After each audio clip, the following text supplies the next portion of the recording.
Welcome, everyone. This is your friend, the DN What If, here with another exciting fanfiction.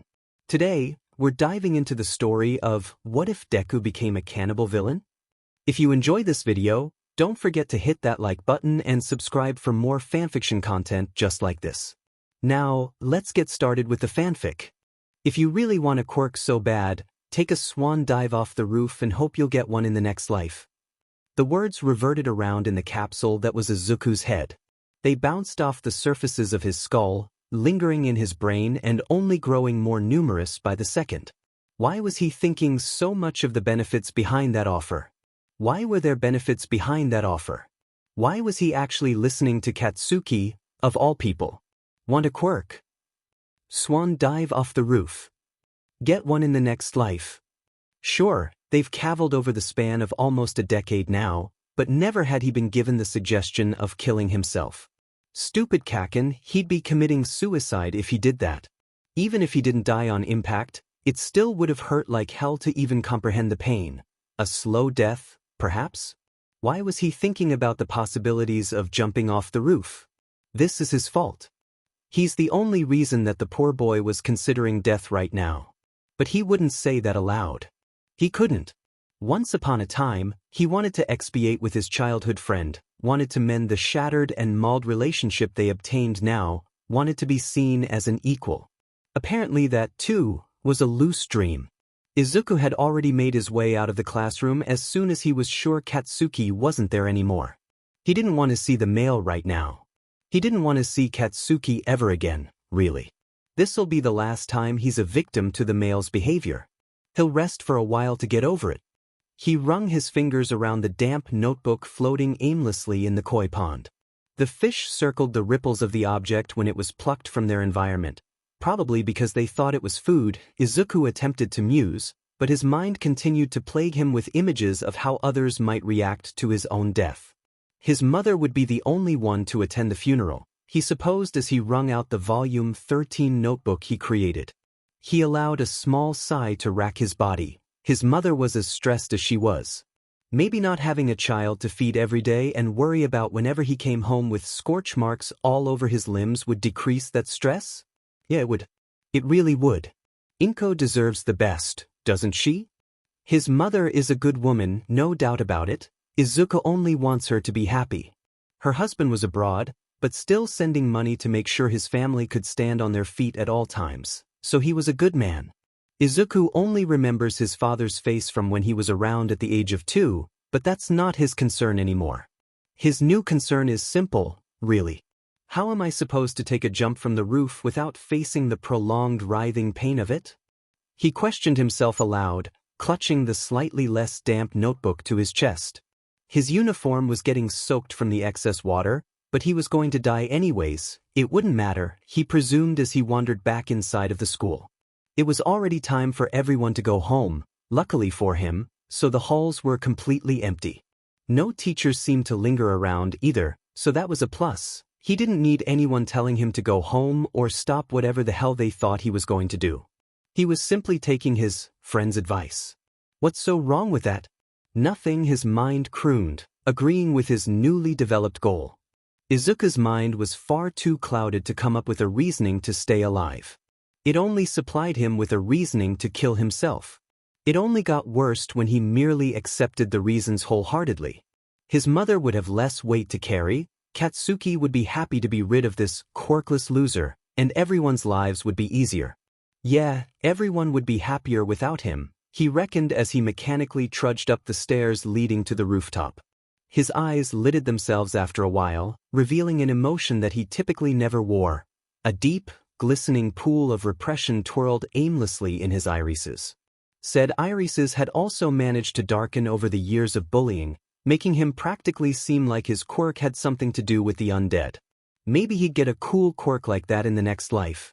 A smile that didn't even near his eyes formed on his face, gradually getting closer to his eyes the farther up the stairwell he went. He was, for once in his life, filled with absolute glee. Katsuki actually gave him some good advice. How charming, he cooed internally as he repressed a giggle from his own happiness. It didn't take a long time to reach the roof. A wind blew by, calming Izuku but only enhancing his overall glee. He had never upped so high before. It was thrilling. Is this what All Might felt like when he was jumping through the sky? Izuku practically scampered towards the railings and peered down, roughly a 3-story drop. He calculated as he hopped over the railings to stand on the very ledge. He then crouched down to sit casually, tore out a piece of paper from his hero notebook, and fished out a black marker. Sorry to anyone who cared. I just hoped the disappearance of my own body might make this world a better place. Besides, I can't be a hero. A useless Deku can't do anything right, huh? So I'm following Ka-si-si-han's advice. Maybe I'll get a cool quirk in another life. All I can be is hopeful, if not a little guilty for my mother. Do this anymore. I want to be a hero, and if killing myself allows me to do that, then I'll gladly do it. Ka-si-si-ichin wouldn't lie to me about getting a quirk in the next life, right Katsuki? Izuku Midoriya. He threw the marker aside and allowed it to fall to the ground below, humming in interest when it merely landed on the ground with a faint snap. He saw how it practically snapped in half, the top splatting its insides across the pavement below and leaving a long black streak in its wake. That'd be him soon, he trilled mentally in excitement. He was going insane now, but he didn't care. The sweet release of death would give him a quirk in another life, just like Katsuki said. Even though Katsuki is a good-for-nothing JRK, he never lies. Not wanting to waste another moment or get caught by someone who'd probably call the police or something, he tugged off his red sneakers. Once they were off, he put them on the other side of the railings he had leaned back against, soon reaching for the suicide note he managed to come up with on a whim. Izuku had purposely left his old friend's name in a more crude handwriting, spacing it out and even abandoning his little nickname of admiration. Can't admire someone you'll never see again, he reasoned somewhat darkly with a growing smile. He shouldn't be happy about this, but he is. The green-haired male peered lifelessly at the setup before turning to face the ground again. With a sigh, he propped himself up with the railing and glared at the ground. This is harder than he thought, looking down at the ground now. He inhaled before brainstorming how to properly jump without getting scared. Izuku perked up before imagining it was someone with a quirk to give him. Not out of pity, but out of the reasoning thought that he could do something. His eyes widened gradually at the thought, his mind immediately supplying an image of someone practically handing him a free quirk. One that he could use freely to bring smiles to everyone's face and keep everyone he loved safe. Izuku swore he never jumped off something that high so quickly. He even thought he heard someone yell something, but he had lost consciousness whilst falling. He'd be able to rest at last. Wouldn't he? Alas, someone is always dwelling about to see a suicide. No matter how foolproof the plan seems, someone is always there. This someone just so happened to be Katsuki, of all people. The blonde has been on his way home when he realized that he had left his own possessions at the school, already looking forward to see if that dim and nerd Deku was still hanging around so he could vent his anger out physically on the poor thing. He marched there in an all-too-orderly fashion, cracking his knuckles absent-mindedly as he walked. Sure, Deku's obviously a pretty nice person, but his eagerness to get into an academy for future pro-heroes, to be exact, really set Bakugo off. He was the only one going to today, and God forbid that Demon Nerd get in his way of becoming number one and surpassing All Might. A crude grin slithered onto the male's face at the outline of someone sitting on the ledge of the rooftop. They seemed to be scribbling away at a notebook, which dripped fat drops of water to the ground with barely audible splashes. Of course the effing idiot would be sitting in a place he thought he'd be safe in, Bakugo comprehended as he readied himself to yell at the male. That is, until he stood up, removed his shoes. Oh my god, he's going to jump. Bakugo panicked. So, like anyone else would do, he ran. He's not going to catch him, is he? No, of course he's not. Did you? Here's the beginning of something nobody wanted, but everyone got. Just because of a simple misunderstanding. If you'd call telling someone who's obviously breaking inside to commit suicide via jumping off a high platform a misunderstanding, that is. So, in hindsight, Midoriya was crashing to the ground. Unless Katsuki found it valuable to use his quirk to propel himself forward and catch the male, which was highly illegal without the needed license to do so, one would scold if he were to be found out, the green-haired boy would be reduced to a mere mush on the pavement with broken bones and probably a steadily decreasing pulse. So, like the idiot Katsuki was, he didn't use his quirk. Katsuki had always been an idiot, no matter how high his test scores were or how witty his remarks were or how superior he was to everyone else in his cohort because of his intelligence. He'd always be an idiot because he always chose the wrong words and never knew how to properly depict his feelings without hurting someone. This is one of the many results. What gave him the right to use it on those without something deemed useful if he wouldn't use it to save someone's life? He only ran towards where he assumed Izuku would land, which was a little in front of the koi pond. That's where he threw his notebook, Bakugo recited, feeling guilt claw at him at a time too late. You idiot, you could have stayed as Izuku's friend and none of this shit would have happened in the first place. You're the effing Deku, not him. Why the hell was the nerd actually listening to him? All those other threats had been brushed off without any real concern, so why did this one tilt him off the edge? In a literal sense, too, but now was not the time to amuse himself with jokes. Deku, I swear to God, he snarled with no real malice, still charging as Izuku continued to fall. It was quite amazing how fast he was falling at this rate. From his own experience with lifting the boy, Izuku was quite light and barely weighed anything. An ant could pick him up if need be. Why the hell did you listen to me? He screeched at the falling body. Of course, there was no reply. Izuku had probably fallen into shock whilst falling against the current, Bakugo realized as he cursed and drove himself forward, trying to ignore to burning in his calves at how long he had been sprinting. A pair of lies. Izuku is actually decently heavy for his looks, and an ant would crumble beneath anything larger than a full-blown leaf. Bakugo should really stop degrading this poor boy. Bakugo became painfully aware of the fact that Midoriya would hit the ground before he could get to him. The burning in his calves also screamed at him to stop in unison with that thought. His body seemed to grow tired, as he had been a decent distance away to sight the outline of the all-too-familiar boy. Bakugo slowly stalled in his long strides, soon coming to a complete halt when Izuku was mere inches from the ground. Instead, he inhaled deeply, shut his eyes, clenched his fists, and prepared himself to hear the cracking of his childhood friend's bones and smell the scent of copper. A low grunt was all he heard. He immediately opened his eyes at the sound, knowing that his Deku, wouldn't be able to make a noise that deep. And he was right. Instead of Izuku's splayed body coated in his own blood, he saw something that leaned on borderline nightmare fuel rather than sickening. Possibly a vague mixture of both. A unique yet repulsive-looking in Katsuki's eyes creature, a monster, if you insist, with an oddly smooth-looking head, a stocky neck shrouded with thick, dark green fur, for complex yellow-green eyes that seemed to only focus in on the boy in its arms, a small slashed nostril, drooping ears and a rather long nose-like appendage upon their face like a marlin, kind of, but more terrifying stood in the place Bakugo should have stood. It cradled Izuku's limp body delicately, leaving Bakugo to merely look over the grotesque features of whatever the hell was holding his friend. He's not your friend anymore, a rational voice crooned from the back of his head, but he ignored it. He could continue to lie to himself for a bit longer, he supposed. It had visibly obvious broad shoulders, a protruding ribcage. It looked like it hadn't eaten anything, but it wasn't eyeing Izuku as if he was a snack, which made Bakugo slouch a tad in relief, a wasp-like waist, and a flat stomach.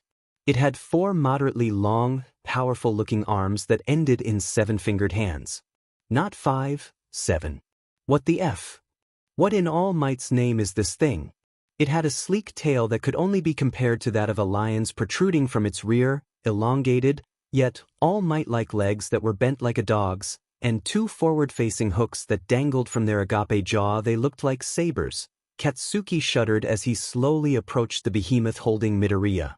The abomination's body was covered in an exoskeleton, while its chest was covered in a tough hide with a few patches of fur blossoming. Its forearms, nose and forehead were a sickeningly aesthetic pastel green, while the rest of its body was a contrasting batch of metallic gray and light brown shadings. It looked terrifying all in all. Bakugo attempted to swallow down any nervousness that managed to blossom, for it slowly drained his terrified thoughts of what would happen to the falling figure of Izuku and replaced them with what would happen to him. Unfortunately for him, the anxiety lingered to introduce the many ways the creature would kill him or Izuku. However, the creature seemed to handle Izuku with the utmost care. It was almost like looking at a woman holding their newborn baby for the first time. Bakugo swallowed down a small mock GG. It forged itself into a habit to pretend to GG whenever someone brought up something mushy, and it really wasn't helping his case today as to not alert the oblivious creature of his presence. Said creature remained unaware of Katsuki's approaching form, swiveling their tail back and forth as they seemingly inspected Izuku with their beady eyes. Two of the eyes then partially retracted into their sockets, thus causing Bakugo to let out a choked GG before slamming his hands over his mouth. He never fared well with things like body horror, leading to him attempting to get over his little fear via using Izuku as a punching bag. Obviously it didn't work, since Izuku never pulled his eyes deep into his sockets halfway to hide them. Nor was the boy a hulking mass of muscle and, holy shit, that's terrifying. The creature's head did a full 90-degree turn on him, and Bakugo could have sworn he heard a crack as it clutched Izuku closer to the unkempt-looking furs protruding from their hide-cloaked chest via two of its arms. The boy really wasn't conscious. And at this time?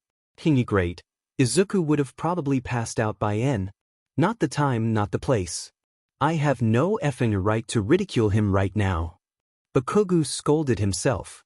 The eyes that had hidden themselves beneath the skin and wrinkles of the monstrosity's face rolled out from their sheaths abruptly when it fully faced him, causing Bakugo to swallow a bile that greeted him in the crest of his throat. The creature's maw upturned a little before falling back to a neutral grimace, their long tusks keeping their lips. Could he even call them lips? It just looked like a black outline from properly touching fully. Bakugo, slowly and cautiously, took a step towards the alerted creature. Wrong move. It landed on its remaining four limbs, two of the six wrapped around Izuku more forcefully in a cocoon-like fashion, shielding him from Katsuki's view, and slowly opened his maw, revealing hundreds of jagged teeth rising from their dark pink gums. If that hadn't pushed Katsuki into a temporary espimson, then the screech that followed did. It was shrill and high-pitched, rattling whatever glass was within a 1-meter radius and even breaking a decent lot of said glass items. Bakugo silently prayed that there was nobody with a mutation quirk that made their body glass within said radius, or else he'd have a little more guilt on his shoulders. He clutched his ears, gritting his teeth and attempting to keep his eyes focused on the slowly blurring figure that held Deku. His head hurt, but he'd be dead if he let this thing run off with his friend. The thing's tail lashed back and forth. The motion taunted Bakugo, and it took a decent lot of willpower to keep himself from focusing on the added movement. The screech soon began to dim down, allowing the boy to remove his hands from his ears, smack the sound back into them. He had gone a little deaf from the shrillness of the screech, and glare at the kidnapper. For F's sake, he immediately lunged at the creature with a hand outstretched, but was stopped by the creature's icy gaze.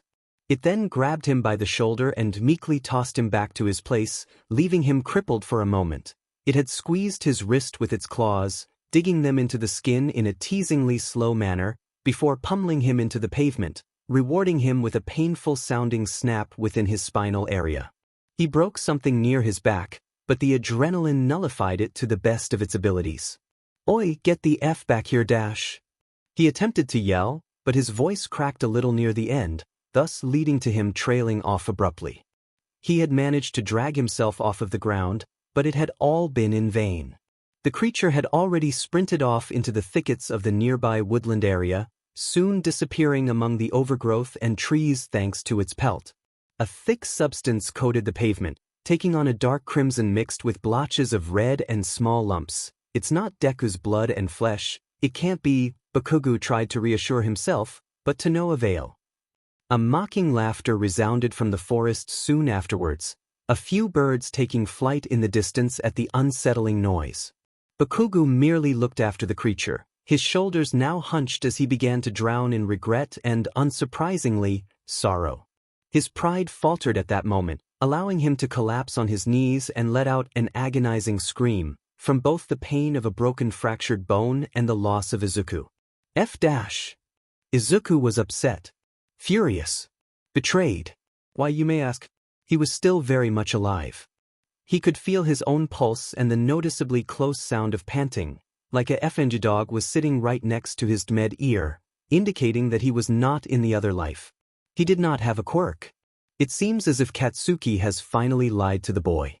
It was only a matter of time, he supposed begrudgingly, no longer holding a prolonged admiration towards the boy. He had made Izuku fake his death. How was he supposed to admire that bullshit?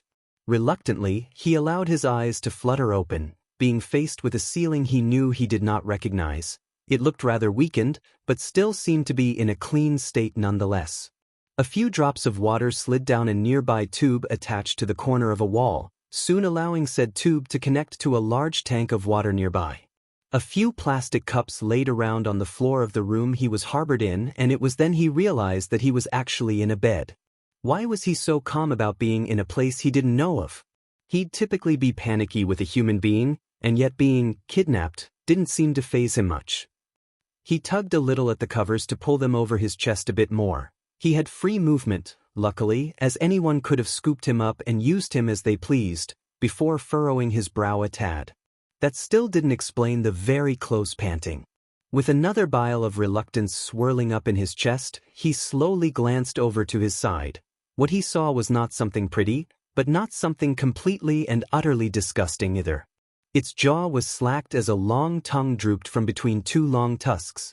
Much to Izuku's surprise, no drool slipped from the insides of its gaping maw, rendering him with the mere thought that the create couldn't produce the needed enzymes, or saliva, as many intellectuals in his school decided to call it, to break down food or salivate like a regular canid. Its 4 eyes watched him closely, the yellow-green coloring giving off a strangely calming aura for Izuku. Hesitantly, he reached out and poked its nose. It leaned away from his hand a bit before tilting its head at an abnormal angle and sniffing at his fingers. It then let out a distorted gurgle that could be compared to that of a human baby's giggle before nudging said fingers with its smooth head. Izuku then took up the newfound time killer of petting the new and elusive creature at his bedside in this strange area. It didn't take that long for a dark purple warp to slowly take form in the middle of the room. The creature he had been loving on pulled away from his hand and let out another distorted gurgle. This time it sounded like a baby whining mixed with some sort of snarl, and that combination of sounds as a standalone sent an unwanted shiver down the seated boy's spine.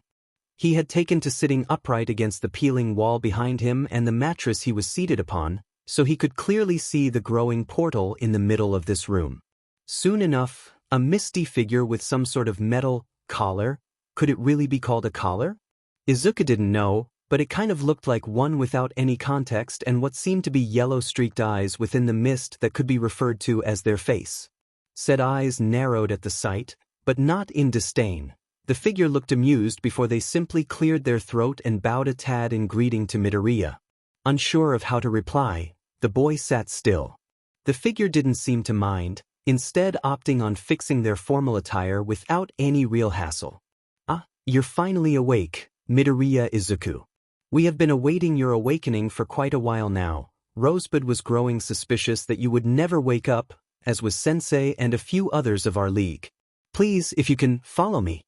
If you need assistance, do not hesitate to tell me. Rosebud can help carry you." The creature bowed their head a little, signaling that they were the Rosebud fellow being mentioned as a helping unit. Holy shit, someone's actually being nice to him? And they named this sweetheart Rosebud? How cute! Izuku visibly relaxed and kept his little fangirling to himself for the moment, slouching his shoulders for a moment before turning to slide off the bed. His legs wobbled under the new weight that probably hadn't been applied for hours. Honestly, he would have fallen hadn't it been for the pair of arms suddenly lifting him off the floor and carrying him over towards the misty figure. How long had he been out? Approximately almost 2 days, Midoriya, the misty male answered, causing Izuku to jump a bit. He couldn't really do much since Rosebud was holding him up with their not-so-surprisingly strong arms. "And my apologies, I have forgotten to properly introduce myself. I am Kurojuri, pleasant to meet your acquaintance on such a short notice." Izuku blinked a few times before nodding, managing a shaky smile before going back to his neutral sheepish look. Kurojuri merely nodded back at the two before entering the portal soundlessly, being closely followed by the towering monster that carried a small boy in their arms with the utmost care. The warp had led to a dimly lit room. It vaguely reminded Izuku of the torture chambers he'd see in the horrors movies he often watched on repeat whenever he was waiting for his mom to come back home after a long day at work.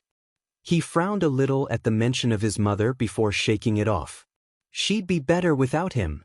Nothing to worry about. Back to the room's appearance. No need to linger on the thoughts of what he'd probably never see again. A low snarl erupted from his heart at the accusation that he'd never see his mother again, but it was brushed off fruitlessly. No worrying. None of it. It seemed as if a single light hung from whatever ceiling the room actually had, illuminating only the middle of the locale as everything else was shrouded in a darkness that seemed way too comforting. A silence hung in the air, aside from Rosebud's light whines whenever Izuku attempted to walk and began to wobble. The creature had already put him down, but kept a close set of eyes on him whereas the other set peered around. It was creepy to look at, as much as he didn't wish to admit, for he had grown fond of the strange beast, so he instead focused on where Kurogyari was continuing to lead him. The misty male then stopped in front of a statue with some sort of mask adorning its face, hiding the features of said statue. It resembled a male. There were tubes extending from the mask, too, but it didn't seem to notify Izuku that the statue was actually a living person. Since it seemed inanimate, he safely assumed that there was no sign of life within the towering body. Not safely enough, however, for Kurogyari began talking to the statue. "Sensei, Midoriya has awoken," and then Izuku panicked a bit when the statue stirred at being addressed, but calmed himself when Rosebud barked a little at him. The noise was oddly similar to that of a canine's, and Midoriya just so happened to be a big dog fan. Probably why he was so calm around the creepy but cute Rosebud. Said four-armed and seven-fingered creature then plopped down onto their rump and observed from a questionable distance. They seemed to be wary of the distance between Izuku, Kurogyari, and the man upon the seat, so this thing didn't have an unlimited sense of fearlessness. Good to know. Kurogyari bowed to the statue-like man, thus causing Izuku to hastily do the same due to him not really knowing what to do. He has come willingly and seems to have created some sort of bond with our more prized and developed Numu, Rosebud, Kurogyari continued, almost directing a one-sided conversation hadn't Sensei tilted his head to the side a bit to show that he was listening. I personally believe he has some sort of prowess to him. Maybe you should reconsider your option of turning him into a mindless Numu as well. He was going to originally be turned into what Rosebud, the FNG terrifying monstrosity that seemed to only react to verbal and physical commands, was? Hell no. The man in the chair shifted a tad. He then seemed to have leaned forward as well, but it was hard to notice due to the lack of light within the new environment. Izuku had to squint to see the male's face in the different light, as he had shifted enough to conceal half of his body in the darkness of the room. Rosebud clicked their teeth together from their spot. Other than that mere sound, it was silent. The silence calmed Izuku a certain amount, dissolving the fear of being destroyed and turned into a mindless creature that stole children or something of the such. Now that he thought about it, a monster stealing children sounded pretty amusing. He peered over at Rosebud for a moment. They stared back at him before retracted their eyes into their sockets in the form of a prolonged blink, before focusing on Sensei, who seemed to be studying him closely. Said man rose up in hand and used it to cradle what Izuku deemed to be his chin from the mask. The tubes erupting from the matter flailed a tad before stilling once more, only moving when the man moved. This sensei guy reminded Izuku of a phantasmal figure, something you could see with your two eyes, but could never really touch. Something lacking a physical structure. Now that he thought more about it, the word would be more fitting to explain Kurogyari's body, which was simply held together by clothing and that metal brace around what Izuku deemed as his neck. He hadn't been aware of the fact that he had began to mutter until Rosebud let out a childish groan and the two males leaned forward to listen more closely. Ah, you seem to be correct about his intellect, Kurogyari. The masked man finally spoke up. His voice startled Izuku. By that, it simply meant that he jumped a bit and almost tripped over his own feet when he attempted to back up a single step on instinct. Sensei lowered and weaved his hands together in a formal manner as he spoke. I'll reconsider it. For the time being, that is. If Rosebud has already taken a liking to the likes of this boy, he might be special. Izuku rocked back and forth on his heels in a nervous manner. Ah, Yukatsuki. Now I can't act like a normal human being. Now I just might die by the hands of someone else than myself. FINGBSTRD.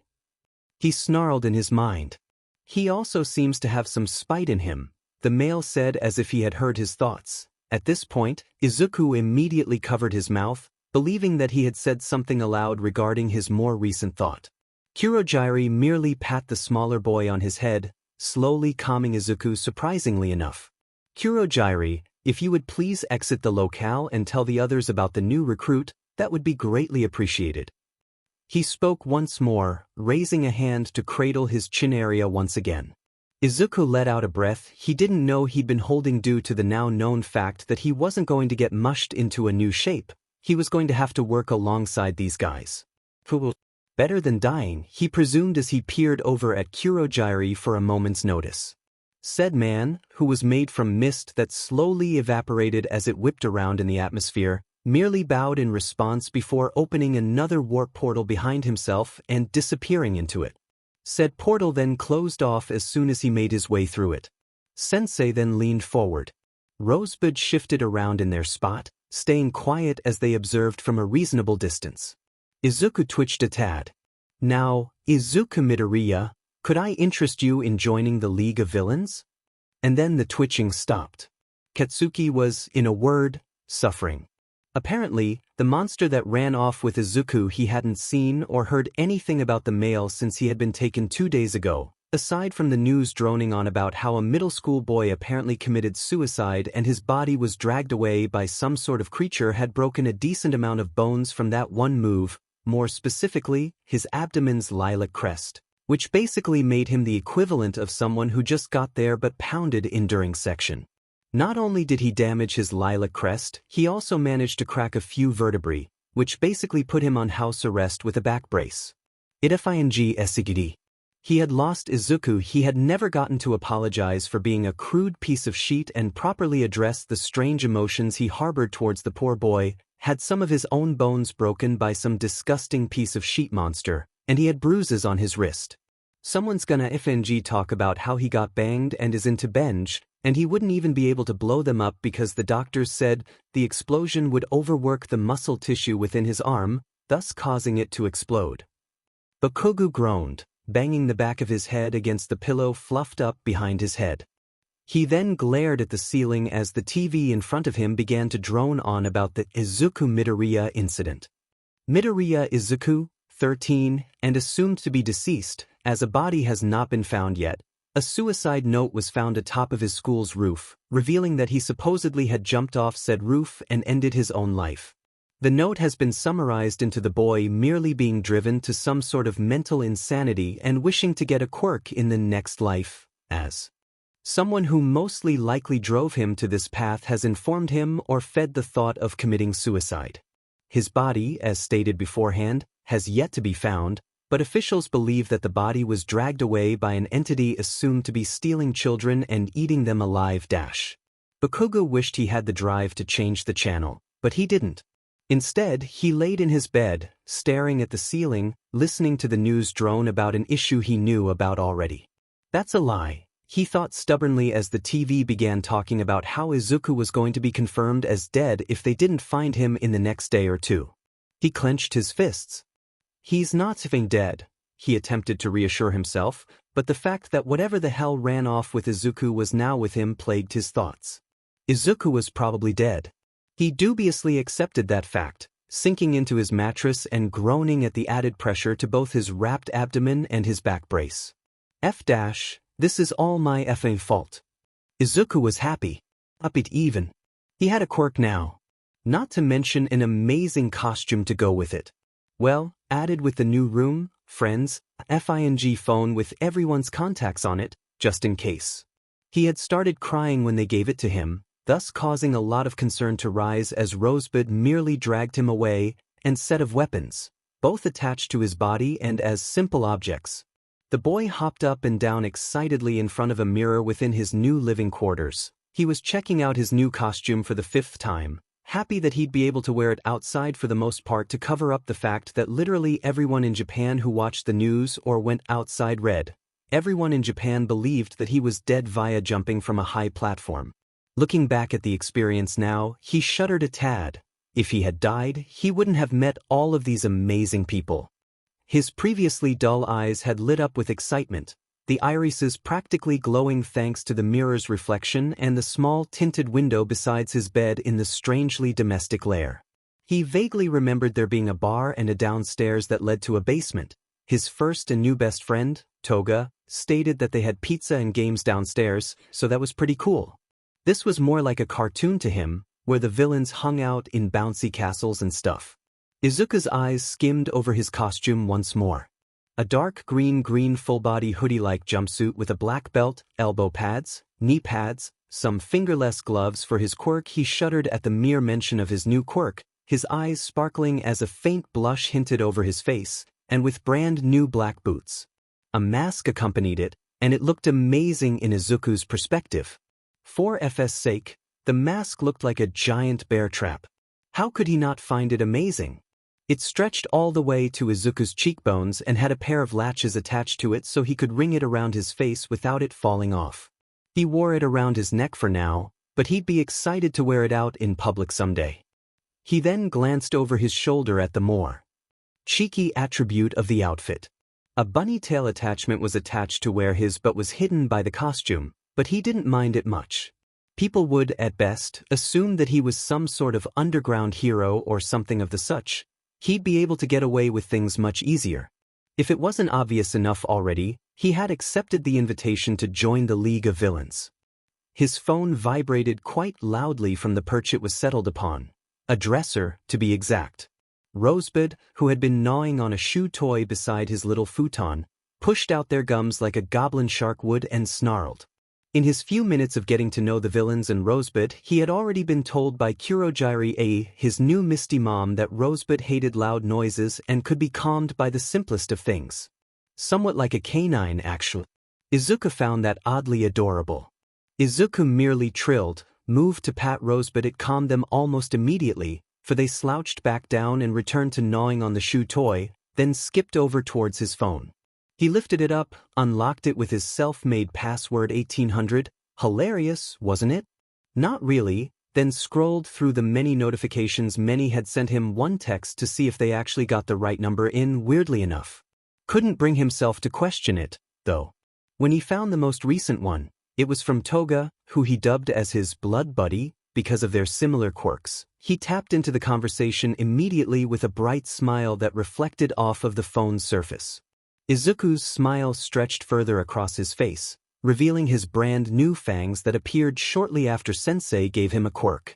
Rosebud could be heard letting of a baby cry at the sight of the smile, although it was mocking. He tapped away at the screen immediately, already filing out a response. He got a reply almost immediately. His phone vibrated in his gloved hands because of it, thus causing Rosebud to snort at him before merely tossing the shoe toy and slowly dragging themselves after it. Izuku sneered a tad at the lazy behavior of the creature that had suddenly erupted before checking the response Toga had given him. He glared at the phone. How the F did she type all that out so fast? Before brightening up once more quirks, she says? Sounds overly tempting. He hesitated at the mention of destroying All Might, but his quirks seemed to haze over his previous beliefs of admiration for the symbol of peace. Besides, if heroes saved everyone in need, where were they when he was on the roof? Izuku frowned a tad at the mention of the roof. He then shook it off before going into a mental conflict on how to properly reply to the text message. Yes. His new and shiny quirk was simple. He could consume the blood of anyone, no matter how large or small the portion is, and gain their quirk. The stronger the quirk, the tastier the blood, made him a borderline cannibal if he enjoyed it too much, though. He remembered Kurojiri having to hold him back from biting Dabi's shoulder off when everyone allowed him to get a small dose of their blood as both a welcoming gift and a boost.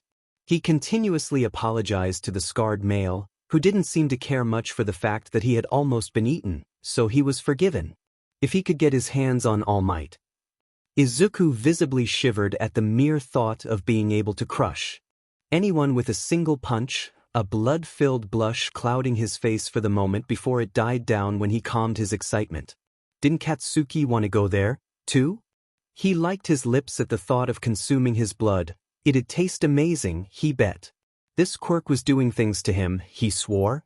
As if he wasn't having a mental conflict with his cannibalistic and bloodthirsty quirk, Izuku gingerly typed out a response before placing his phone back down onto the dresser, leaving the device in favor of stripping out of the new costume and trading it in for a more casual set. If anyone realized that he was the kid that was presumed dead, oh well. It'd happen someday. Izuku merely dragged his tongue along the edges of his fangs as he slipped into a black tank top that had the word in white bold letters, tank top, written on it in kanji, some gray shorts, and pulled on a light blue jacket. The dressed male bid goodbye to Rosebud, who huffed in retort, before doing the same to the members, who seemed to be aware of the fact that he was going through with the boss plan. Time for some payback. Izuku was in a good mood. A very, very good mood, actually. He was wandering through the streets for a decently long time, finding samples of blood in alleyways and popping them into his mouth. Around 90% of the blood he tasted churned his guts, meaning that he only got another useless quirk in his arsenal. However, there were a few blood samples that riled him up, thus causing him to slump against the alley's wall in an attempt to calm his senses and also searching for a place to train properly. He didn't know why, but he also had an aching want to visit his mother and tell her that he was all right. That's a lie. He knew exactly why he had that want. He knew his mother would feel horrid with the thought of her own baby dying by the hands of himself. She needed to be reassured. Izuku whistled a soft tune. Icicles, by the Scary Jokes. He remembered the song's name and its creator after a moment of dwelling on it, and swiped through his new phone's contacts lazily. His whistling had slowly muffled itself due to the sound of yelling erupting around him, however. He really tried to not care too much for the loud excess noises surrounding him, though, even if it was tempting to shrivel up and run away on instinct. Isn't that the boy who jumped off the roof? Somebody call the police and cancel the case. Someone do something about this. Can people really come back from the dead? Izuku instead put all of his focus on another text message that his other friend had sent him. Izuku shifted on his feet, maintaining a more slower pace in his walk as he opened up the new conversation between him and Dabi. He held back a small snort at the message, successfully dulling out the yelling from bystanders. Izuku smartly chose not to reply to it. It was simply Dabi wishing him good luck with his training session. Besides, the scarred man would merely spam his phone with those stupid emojis he insisted on using. He did not know from experience, but Toga had mentioned that Dabi was an emoji freak and would gladly spam anyone with literally anything without any context whatsoever if they replied to him on a meaningless post. He allowed his eyes to trail away from his mobile device lazily, his eyes lidded due to him having been wandering about for around 2 hours. He had departed around 8, actually, so that estimation of time was actually quite true. His pupils dilated a tad at the sight of so many cameras being pointed at him, so he immediately looked away and began to speed up his walking back to its neutral pace. How he had went unnoticed for that long of a time, he did not know, nor did he essentially care. Izuku just wanted to get away from the growing crowd. At this point, he believed many people thought he was vagabonding, despite the clean set of clothes he wore shamelessly and the fact that they were far too focused on taking pictures, videos, and yelling at others to call the police. So, because of his own suspicions, the boy kept his posture straight, not wanting to come off as brooding or some sort of mindless Numu or the such. Shigaraki had happily explained what the Numus were, even allowing him to keep Rosebud and one other that he had yet to name as little companions. Not that anyone would know about the human experiments, really. He wanted to look proper, not like some sort of slob. He sighed at the fix-it in his wording. It's good, but he'll have to improve on not stating the first things that come to mind when accessing subjects or more formal matters. He could get into some serious trouble if he continued with that thought process of his. Izuku was just excited to be working with his new family.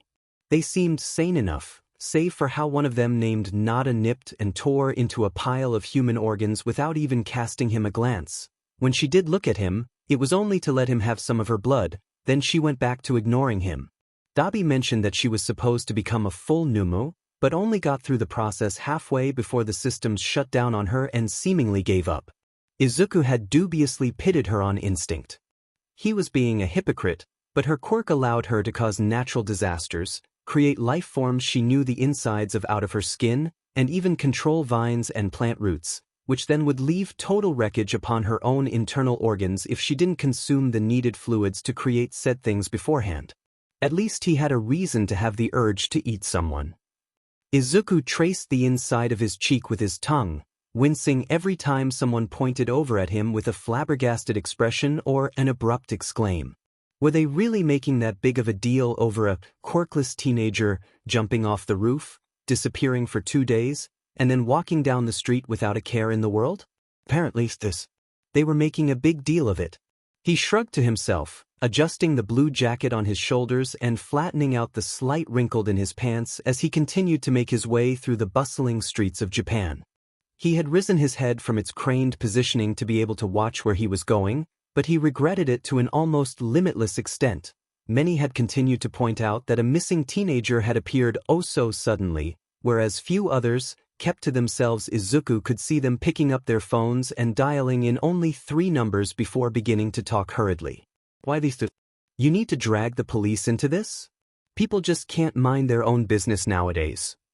Izuku forced himself to ignore the burning stares.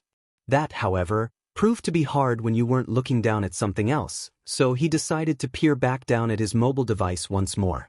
His blank stare turned into a glare of sorts as he looked down at the phone, opened the App Store, and began scrolling through the possible choices of time-killing apps. His eyes widened a tad when they landed on a more familiar game, Sugar Crush Saga. His eyes glowed momentarily before returning to their dull and lidded exterior, his fingers mechanically going into the related games section and pressing on a dragon adaptation of the game. He pressed the download button before pushing his phone into the slightly messed up yellow bag he had grabbed from Kurogiri before departing. A strained noise similar to that of a grown man grunting mixed with the feminine touch of a woman hissing erupted from the bag in retort to the harsh way of hiding his phone while it wasn't really needed. He had forgotten about the other Numu that decided to sleep in his bag for the time being. Izuku snorted when he felt legs skitter up the back of his neck, humming when they stopped on his slightly exposed shoulder. The jacket continuously sagged a bit on his right shoulder despite his best efforts to keep it straight, showing off a minimal amount of skin. At this point, Izuku didn't really care, since it was already starting to get hot and he didn't want to start sweating uncontrollably.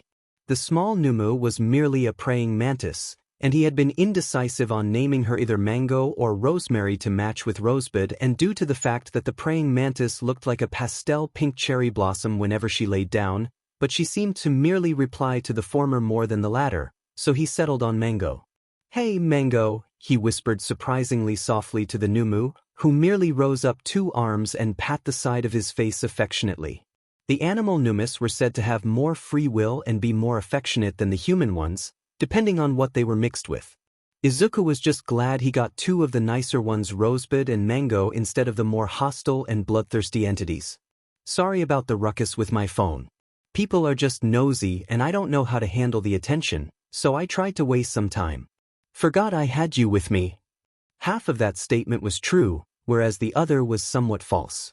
She took the apology with some disdain, patting the side of his face again before pressing her small mouth against his cheek in the meek form of a kiss.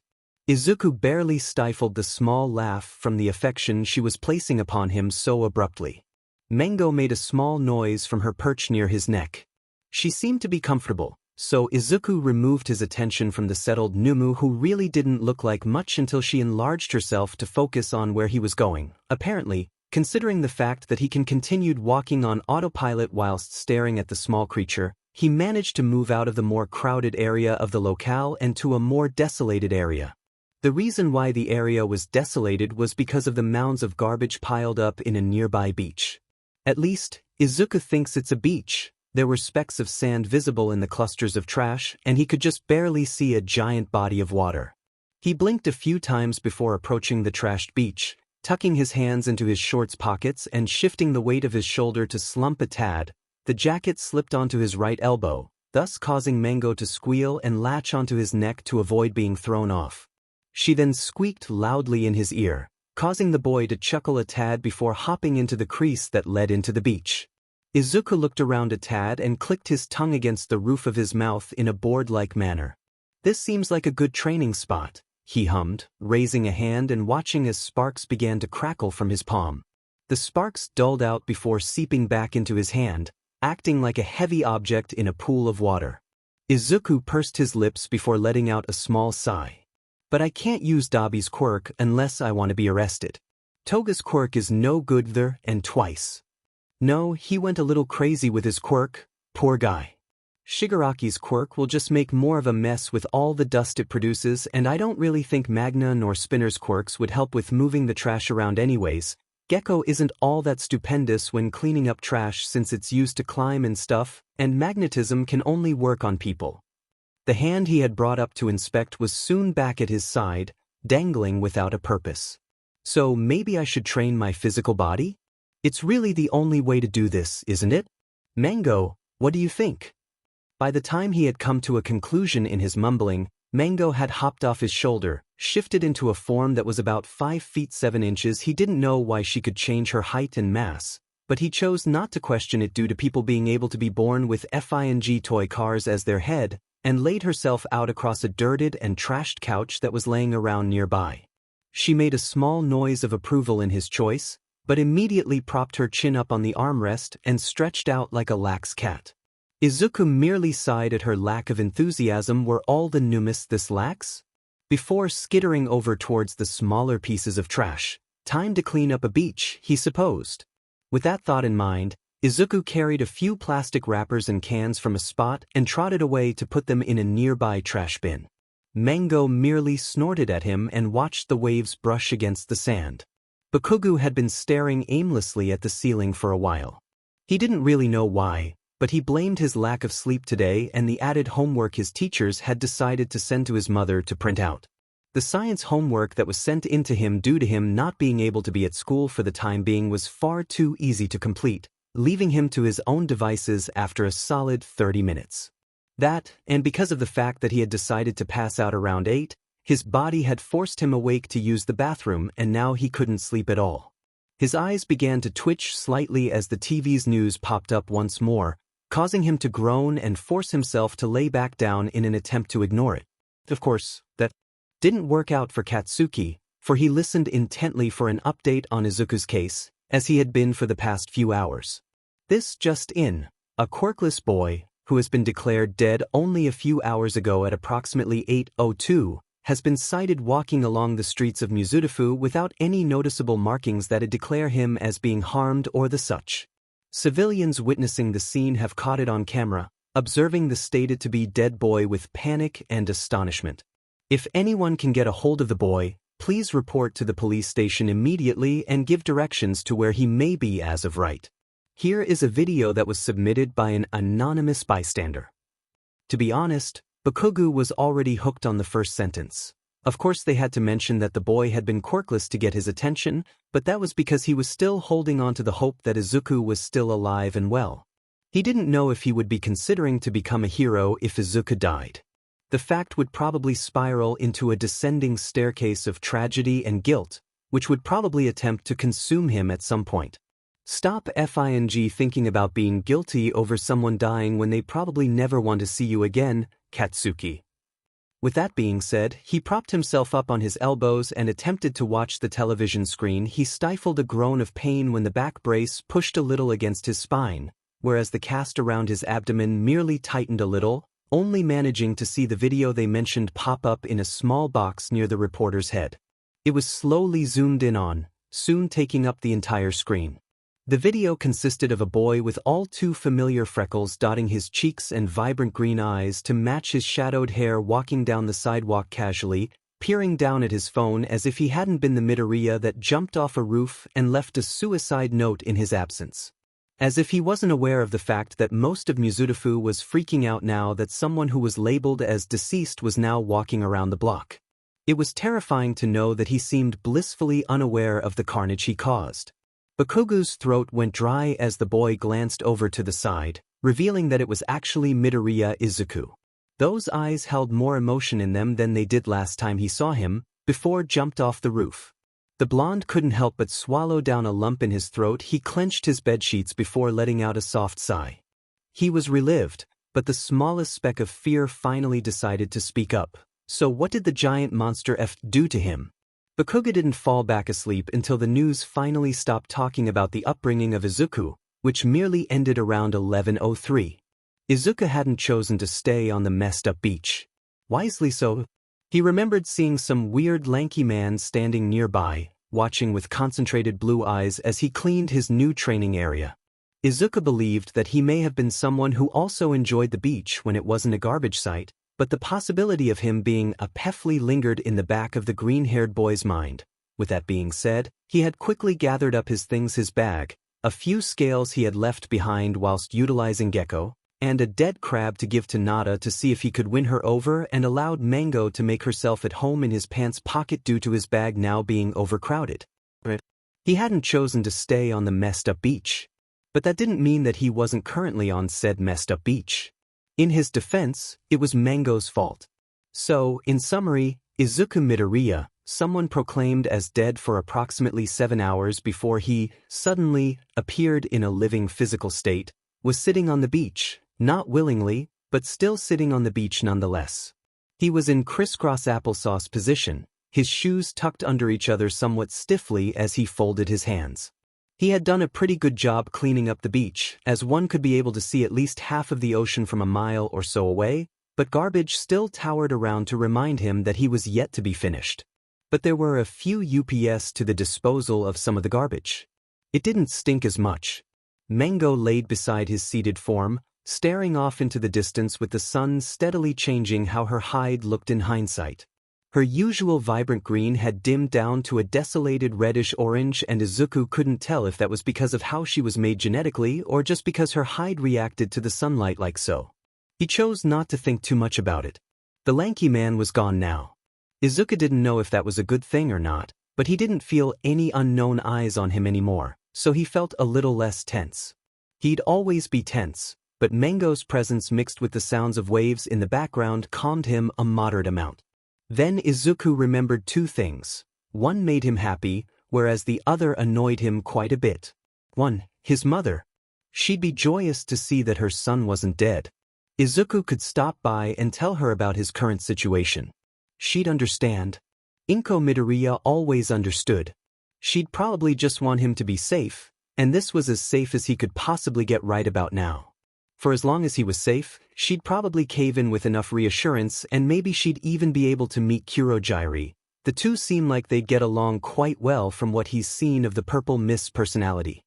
He smiled, but it soon delved into a frown at the second thought that entered his head. And two, he still had to go back to junior high. Now that he wasn't dead, he was going to have to uphold the responsibility of showing up to that med school. God, that was going to SCK. People would either try and resolve their wrongs or continue being big DS to him, and he knew the former would occur with his new ability to basically copy quirks, just pretend to have Dobby's quirk and play it off as if he's a late bloomer, he reminded himself for future reference.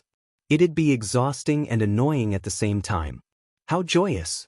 He let out a low groan at the second realization, leaning back and almost falling if it hadn't been for Mango's abdomen cushioning his fall. The Numu hissed softly at him, stretching out her front legs and scratching at the sand when she realized that he wasn't attempting to smother her backside. I'm gonna have to go back to school and visit my mother, not to mention the amount of police that might follow after me due to me. Supposedly faking a death, Izuku muttered, threading his fingers together and closing his eyes somewhat wearily. Mango hummed, the vibrations echoing throughout her entire spine. Midoriya and Mango laid there, staring off into the void of space and letting time pass by. Soon enough, the sound of Mango thrumming and the air breezing by gently called Izuku to sleep. If only he realized that he stayed out to sleep at midnight. People found him by the time the clock struck 8 a.m. This just in. The quirkless boy who was presumed dead but confirmed to be alive has been found sleeping at an abandoned beach, but not only that, he was being guarded by what one could presume as a companion quirk. Said companion refused to allow authorities to get between it and the boy, and more officers are being called to the scene as we speak. Izuku doesn't have a quirk, was Bakugo's immediate thought as he chewed at the cereal he had been eating in bed. He could move to an extent, but his quirk was still pretty limited and he couldn't bend over without popping a bone out of place, so he opted on simply getting cereal and eating where he felt most comfortable with his current physical condition. The explosion user still couldn't go to school by request of both his mother, father, and his doctor, so he basically spent his time watching the news to see if Midoriya was still doing okay. It was disgusting to see the person who made another want to kill themselves try their best to watch out for them in the end of it all. But Katsuki Bakugo was someone you could call disgusting, but at the price of your own pride and dignity, and nobody wanted to give that up. So he wasn't given that label quite yet. He shoveled another spoonful of cereal into his mouth before grabbing the remote and turning the volume up, narrowing his eyes at the live feed that was shown on the screen. It displayed rows of riot police and regular parole officers attempting to surround a large insect monster that loomed over Izuku's sleeping body. This could only go downhill, Bakugo thought grimly. The large praying mantis-like creature loomed over the resting body of Izuku, who was simply curled up into himself and holding onto the thing's abdomen like it was a fang pillow. He seemed to be blissfully unaware of the fact that police were aiming guns and tasers at the demon beast, but maybe it'd be better that way. The creature, however, had its chin split out into 4 separate parts and was snarling and hissing loudly at the bystanders and offenders, holding out their arms in an aggressive battle stance. Their antennae vibrated and they snapped at an officer that attempted to grab Izuku and drag him away. Nobody knows what this creature is or why it's guarding the boy's resting body, but police forces will soon be forced to use violence to cull the creature and safely retrieve the boy. Bakugo winced at the sight of the entity raising up onto its hind legs, thus causing Izuku to faceplant into the sand. The action alone caused him to jolt awake, scrambling away from the line of officers when they advanced forward. Bad idea, Bakugo chanted softly to himself, squinting his eyes in a somewhat pained manner as the creature screeched again. Why the hell would you mess with that thing? He whispered under his breath, having known that he shouldn't be one to talk after he tried to tackle the first monstrosity and got his bones annihilated because of it. It reminded him of the 4-armed monstrosity that took Izuku in the first place, but that's not what really unnerved him as of right whilst watching the live feed. The mantis had froze in place, almost as if someone had used their quirk. The armed riot police, they were making a big scene out of this entire thing, weren't they? Held their fire, soon beginning to lower their weapons when the creature showed no signs of moving. The feed showed a single riot police advancing forward, reaching out to grab Izuku. So close. So close.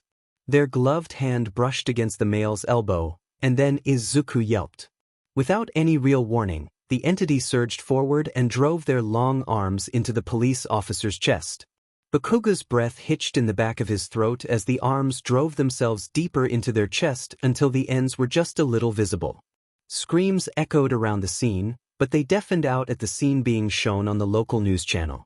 The live feed slowly began to die out, beginning to dim a bit and have some glitch blotches near the edges of the frame, but not without showing the creature dig into the armored riot police that foolishly approached them as if they weren't wearing anything and beginning to rip them into 2 separate pieces.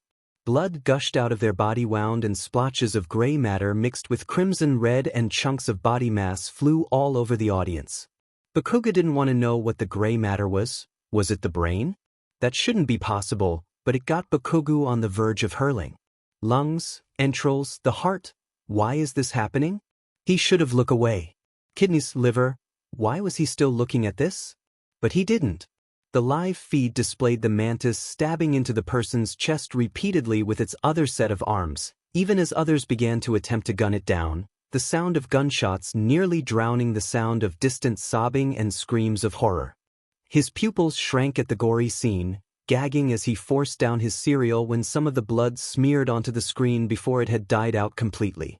He hit the replay button to rewind and see what was happening other than the mass murdering that'd probably occur. On the first rewind, he noticed that Izuku never moved from his spot.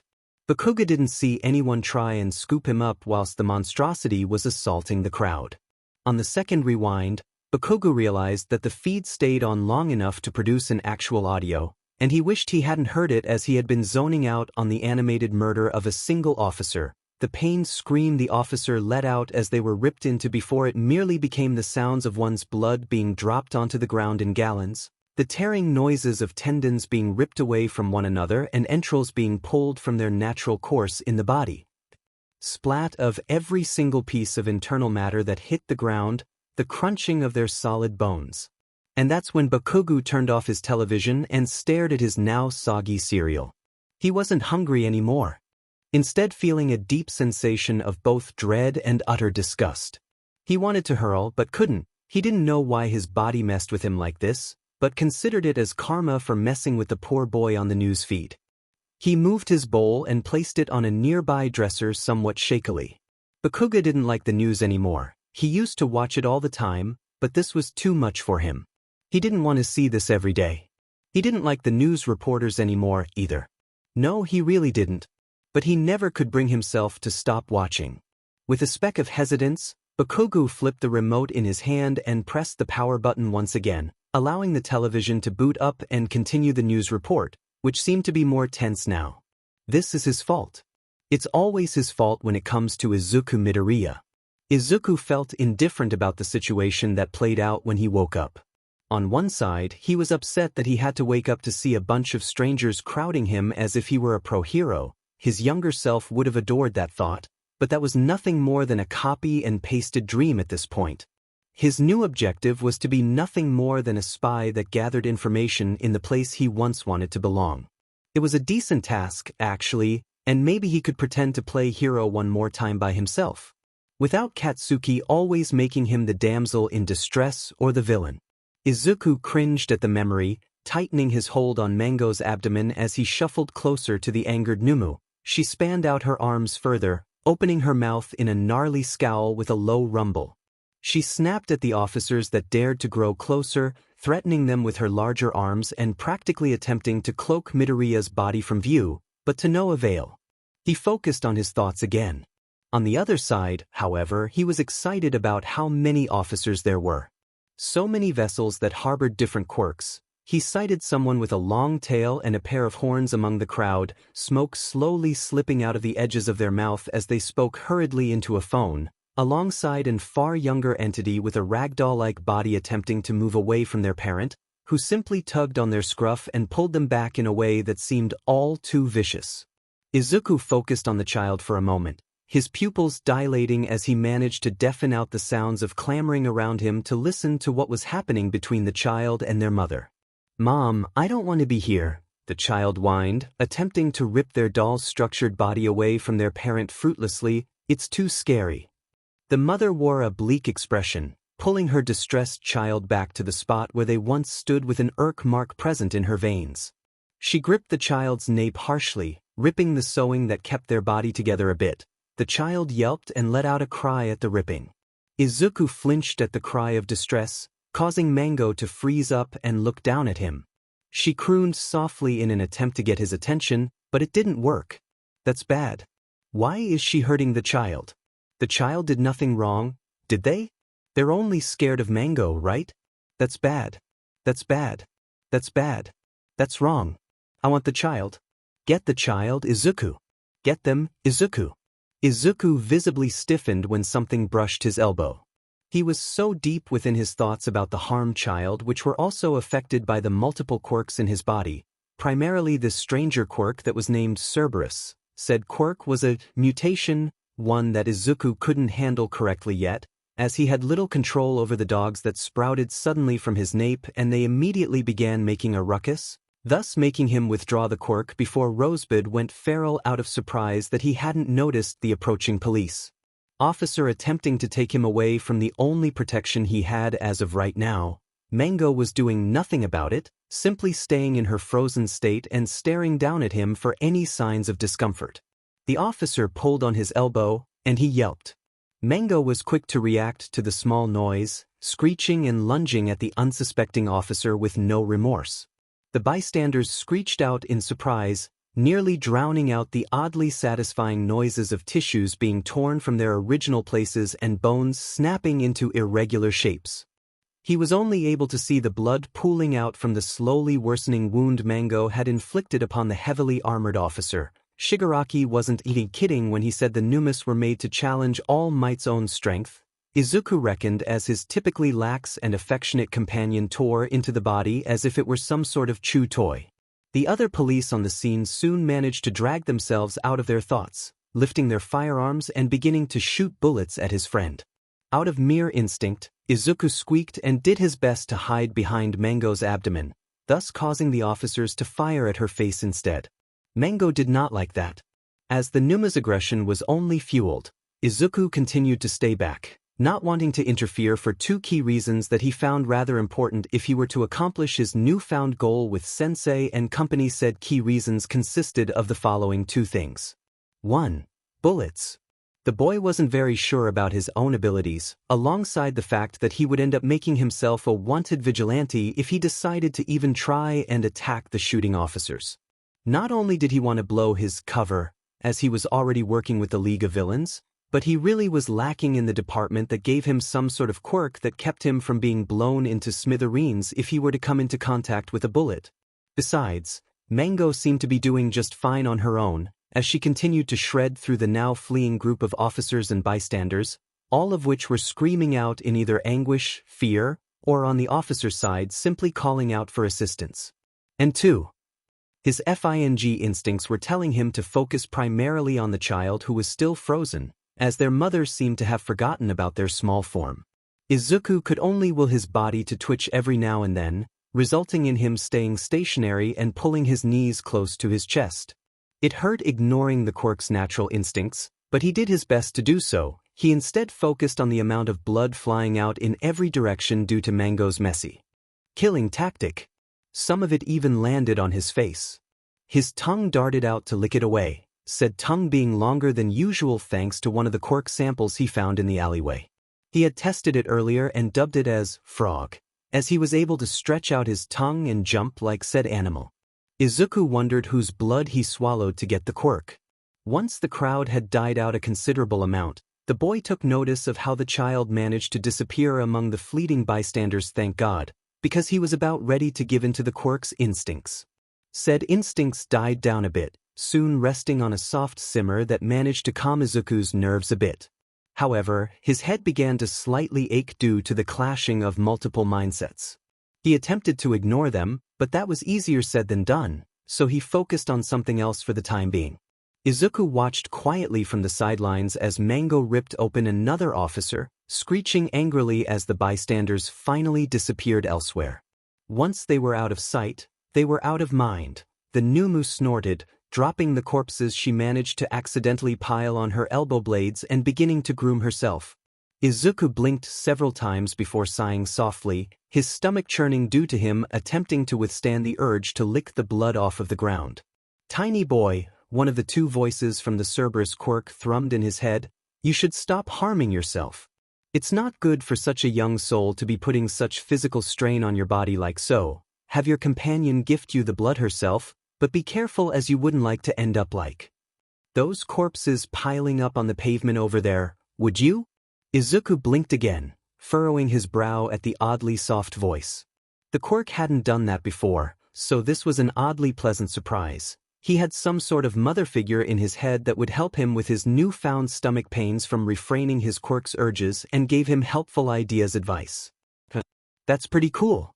Said voice was gone as soon as it came, but it culled the churning of his stomach momentarily since he had focused on something other than the massacre before him.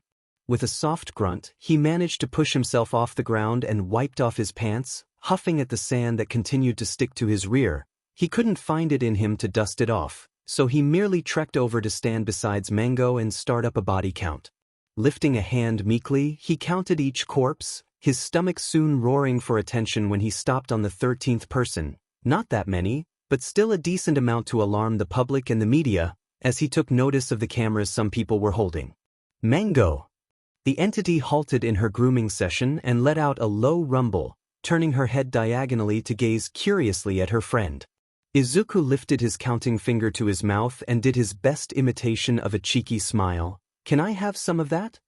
Mango made a noise with an unknown meaning behind it, but she lifted a pincer to his face anyways.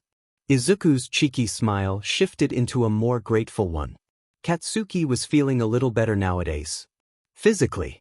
Not mentally. His back brace was still in place, but his abdomen had apparently been set during some expensive surgery his old hag paid for on short notice.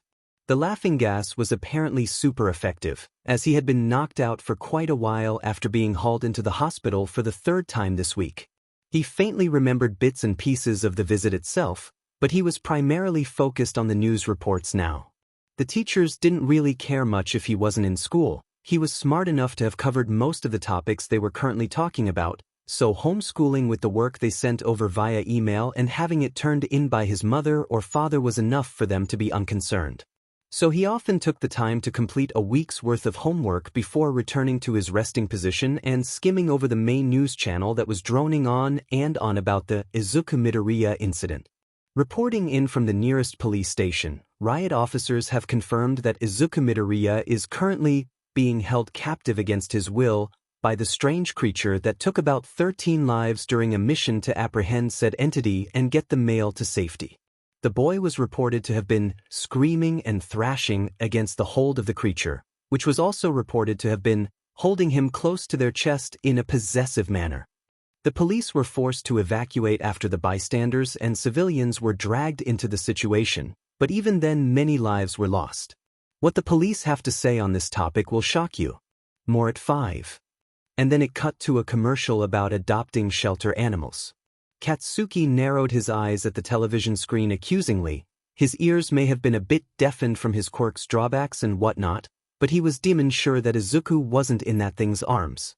He remembered Izuku being perfectly fine with the entity protecting him from the officers.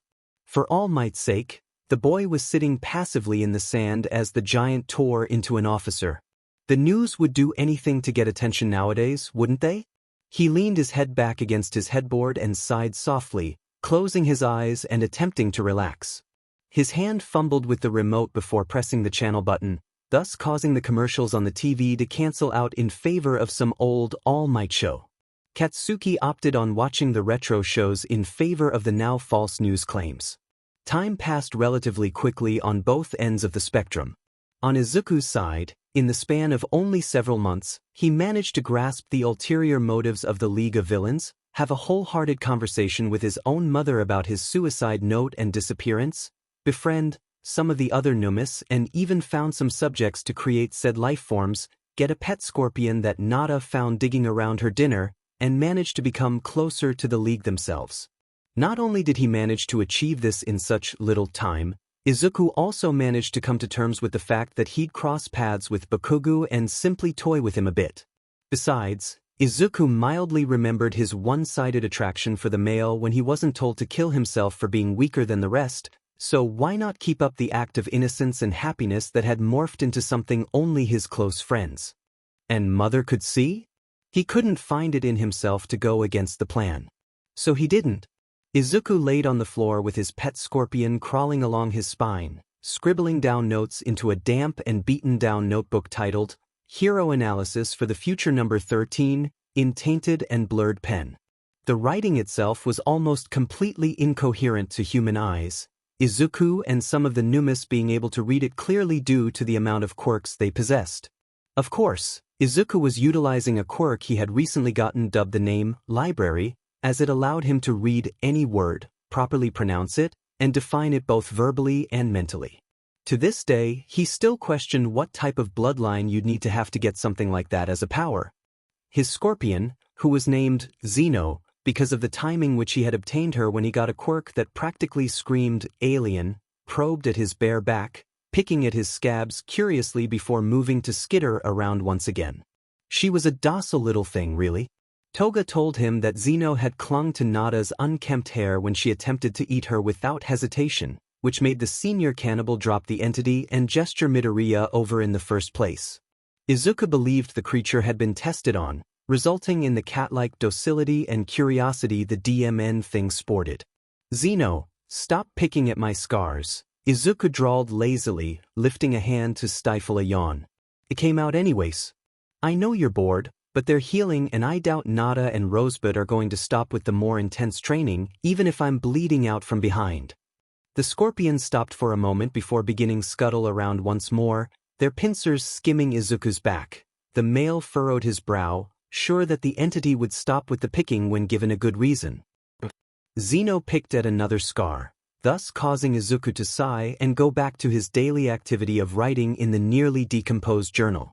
The green-haired boy had bulked over the months, as he managed to rid the abandoned beach of its trash in an astounding 5 months, using the remaining 2 to properly get acquainted with his variety of quirks. Mutation quirks similar to Cerberus still spoke and listened to him occasionally, but only when he needed the guidance or person to rant to, whereas emitters like cremation made him feel rather powerful, but the drawbacks still maintained their severeness. Burnt himself on the hip when he accidentally activated a quirk called microwave upon being startled by Rosebud.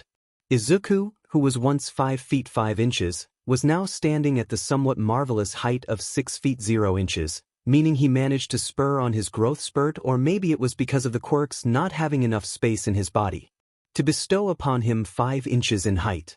That fact made him smile a bit as he began to doodle in the corners of his page, as it was something that helped to calm the constant feeling that he'd probably go insane at some point soon. Some point soon, he noted whilst shading his chibi picture of Zuko, a Numu he practically named after himself upon its creation. Not now, just soon. Zeno soon scuttled over into her little section of the room, besides the large sleeping figure of Rosebud, who was laying on her side in an incredibly small doggy bed whilst snoring softly. Smaller entities surrounded the largest one, curled into her side or isolating themselves in a nearby corner where the Numu's tail laid. The scorpion clambered into the slightly larger bed crafted from napkins and a few fake leaves, flopped down, then presumably fell asleep. It was too dark to tell. Izuku couldn't bring himself to care that much, even if the pet was the first one he had gotten. Where the f did Nada get those corpses from, anyways? He'd ask her about it when she feels like talking to him.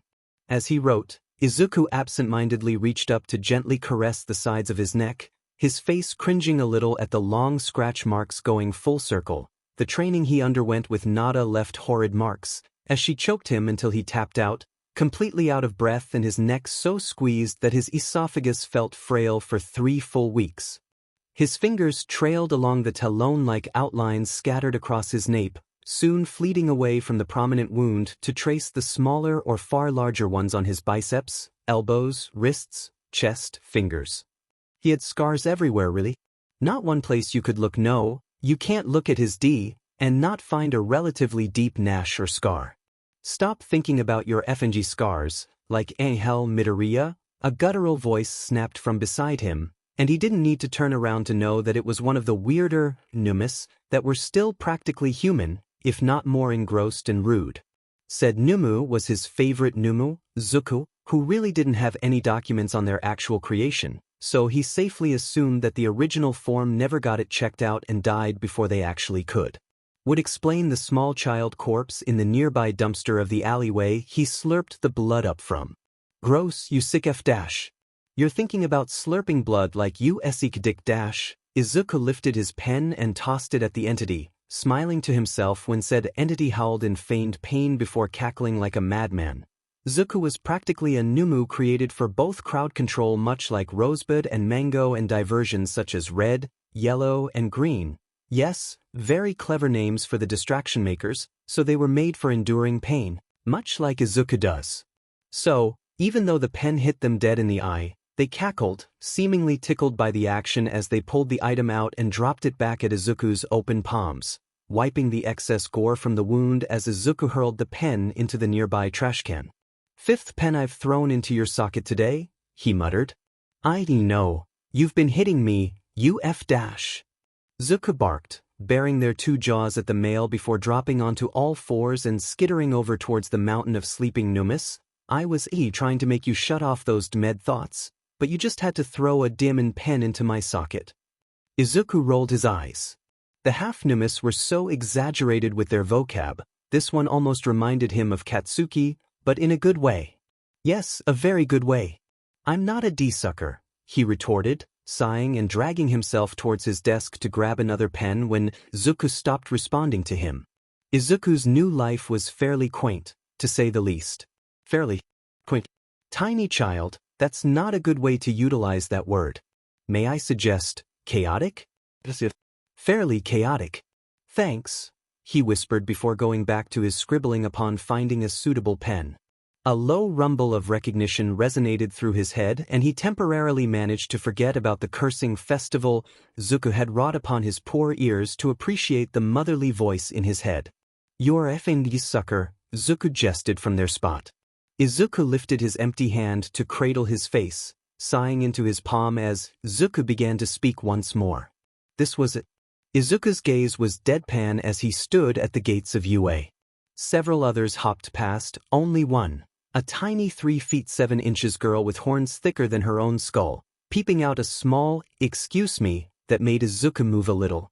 She sent him a small smile before skittering off elsewhere. She didn't seem to mind his deadpan expression. She seemed nice.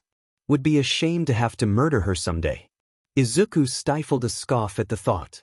Rosebud heaved out labored breaths beside his ear, hunched over and rolling her eyes around to observe the new environment. 2 people gagged at her. She snarled back at them, causing them to yelp and flee. Izuku paid the interaction no mind and stroked her untamed mane laxly. Rosebud purred and leaned into him. She staggered a little, swaying over her own weight as she tried to properly balance herself. The far smaller male pushed her back with no malice. "Don't act out," he instructed quietly. "Mango is practically on eternal house arrest back at the BA home." Izuku's eyes fleeted for a moment, scanning the environment filled with chattering and excited teenagers around 15 or 14 before focusing back on the Numu in front of him. "Back at home," he corrected finally. Rosebud sneered at him, pulling back her gums and cackling softly. The sound reminded him of a baby screaming out in pain, but at a softer pitch. He inhaled harshly and stifled a whimper that the Cerberus quirk wrought upon him. The hounds disliked baby noises. "Quit laughing," he muttered, pushing a lollipop past the borders of his lips with a small hum. "We have a job to do." The boy furrowed his brows when some bystanders shot them looks at the laughter. Rosebud abruptly cut off the noise at the sudden command. Since she was still a Numu, she was still awfully obedient to any command someone told her, so was hasty to cull the repetitive sound of a baby wailing. She stared down at Midoriya for a moment. The male sighed and removed the lollipop from his mouth. He then tossed it towards the creature's mouth, scrunching up his face when she threw out her tongue to grab the item and swallow it whole, including the plastic stem. Loose pieces of cherry red scraps drizzled out of her saliva-drenched maw. She then regurgitated the stem and panted, halting the enzymes and spitting them out. Crushed and undigested scraps collided with pavement as Rosebud smiled. Izuku sighed. They had no time for this right now. He moved to yank the creature forward a little, making sure he didn't hurt her as if he could. She was literally a hunk of massive muscles and weighed around 90 tons before advancing through the school gates.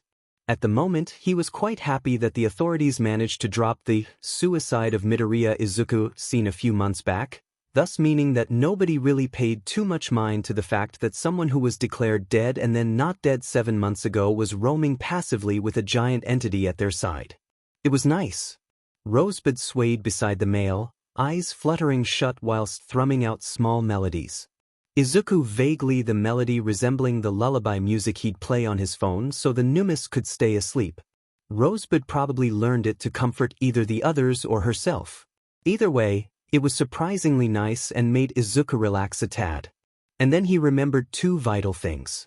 1. Bakugo Katsuki was going to attend the same FNG school and he'd be dead if that boy tried to converse with him. 2. Izuku was in his pocket. Like, he was literally inside of his pocket. Izuku halted for a moment, thus causing Rosebud to grumble and the tiny bunnyman Numu to squawk in their squeaky mouse voice. "Keep fucking movin', kid," the chibi-sized Numu barked, the little bunny ears on their head flopping dramatically as they swore. Their exposed brain twitched a little as an irk mark appeared near the center of their dome. Izuku stifled a chuckle at the morbid yet amusing sight. Rosebud nudged him forward, lacking her typical tusks since they had gotten sawed off by Shigaraki and Kurogiri. Yes, they were sold, but that was how they trimmed the creature, as the tusks grew to be extremely hazardous since Rosebud liked hugs and tackling people. Alright, Rosebud, try lowering your size so you can actually fit in the doorway. And the Numa did just that. Nobody noticed the blonde-haired boy, standing still at the open gates to you, staring with wide eyes and shrunken pupils. Especially not Rosebud, who curled her gums back to soundlessly threaten the distanced male before ushering Izuku into the auditorium and slithering after him after shooting Katsuki a look. Nobody noticed the boy, who was the only one who gave a DMN about Izuku's disappearance in the first place other than his mother. Hopefully it'd stay like that. Wonderful. Great. F-I-N-G dandy. Diamond peachy. Wait, sheet. Wait, no. Stop. F me over a diamond chair and call me baby boy. You goddamn mother, if you please don't do that actually. All of these words could be used to describe Izuku's past and present thought processes.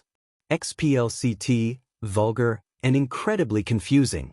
Yes, he had gotten into Yuta with ease thanks to his quirks and Rosebud and Zuku's combined brute strength, but there was always a FNG price. Boys. Bakugo had tried interacting with him on several occasions and Numu was in reflexive aggro mode. Rosebud nearly bit off Bakugo's hand when the male grabbed him by his wrist before the exam contestants dissipated from the area on the last time. He remembered it clear as day, although it wasn't something he really wanted to. Cerberus just tended to stockpile these memories for future use. Against his will. Tiny child, stop throwing your tantrums and consider the fact that you consented to us remembering these events. Right. He consented to that one. Izuku had been raring to go, as was Rosebud and Zuku. The latter had been nagging Izuku all day before the exam, practically biting off his left ear with all the clicking that came from his dual mouths. It was a shame he never did it. Izuku could have lived without hearing Zuku's fussing and handcrafted insults threats. The former, on the other hand, was quiet for the most part. She often stole off into the crowds of people, her eyes narrowed and her gums pulled back to flash her 12 remaining teeth. Note: force Rosebud to use her enzymes more often to avoid an unfixable toothless situation. Izuku hadn't been sure why at first. But then he noticed the lingering looks he got from a certain boy from his childhood. Ah, shit. Izuku inhaled deeply. He was prepared to pretend to be on friendly terms with the male, despite him driving him to his imminent death that didn't happen because of Rosebud trying to find another victim to Numui's, mind you. Izuku is well aware of the fact that he'd be dead hadn't he reached out to pet Rosebud. But he really wasn't prepared for the fact that the male looked like he was on a FING mission. That glint in his eyes reminded him too much of the explosions that rippled from his hands whenever he grew angered, or his emotions couldn't be tamed, or, tiny child, you told us you disliked this one. Can we devour him? What the no, what the hell, he yelled to himself. Nobody seemed to hear his talk with the mutation quirk that engraved itself in his brain. You dislike him. We can devour him and the dislike would be gone. Our child mustn't have this negative energy swelling up. Izuku stifled a scream of, please stop talking. He opted on quietly shushing the helpful quirk, which worked exceptionally well in his opinion, as the quirk apologized softly before dissipating as it typically did and turned on his heel to leave the area. Well, he tried to leave the area. He was stopped by a warm hand grasping his wrist. Probably Katsuki. Definitely Katsuki. Rosebud snarled loudly. Her fur bristled and her 7 talons clicked together rapidly, sending off warnings in their own types of vocals. Rosebud, he started, knowing the Numu would kill the owner of the oddly warm hand holding his wrist in a tight yet shaky hold. Down. The Numu slumped, whining softly before looking down and sniffling. And he's gonna have to apologize for that latter. Rosebud always looked hurt when he told her to do something like that when she was trying to protect him. Zuka scoffed, lingering at Rosebud's side and lightly nudging her face with his arm. She barked softly at him in retort. Bakugo narrowed his eyes, but was still visibly shaking under the presence of Rosebud. Maybe she had done something to him before? Shigaraki did mention that she attacked someone. Izuku. Oh shit. That's a new one. Izuku inhaled stiffly once again, remembering his training as he peered over his shoulder. Emerald met Red in a coliseum of unknown emotions. Most of them hailed from the typically frustrated male's expression. Actually, Izuku had trained his poker face, utilizing it in the situation to seem like a completely different person. However, he managed to will himself to actually light up at the sight of Baku. Katsuki. Izuku took in the way Bakugo seemed to wince at the mention of his first name. A way to silently torture him, he presumed giddily as the false happiness on his face turned into a slightly truer variant of it. I haven't seen you in almost 8 months now. How's it? Bakugo grunted, cutting off the male with a glare. Sure, Izuku wasn't actually intimidated by the look anymore, but he could still pretend pretty well. The glare melted quickly, almost as if the male noticed that Izuku was frightened by the look, and shifted to something foreign to both parties. Don't call me that, he huffed. Call me that shitty nickname you made up when we were kids. What? Tiny child, you're not breathing, the familiar dog quirk reminded mellowly. Katsuki was really pushing his luck here, and it showed. His first string of luck came from actually being able to talk to the male.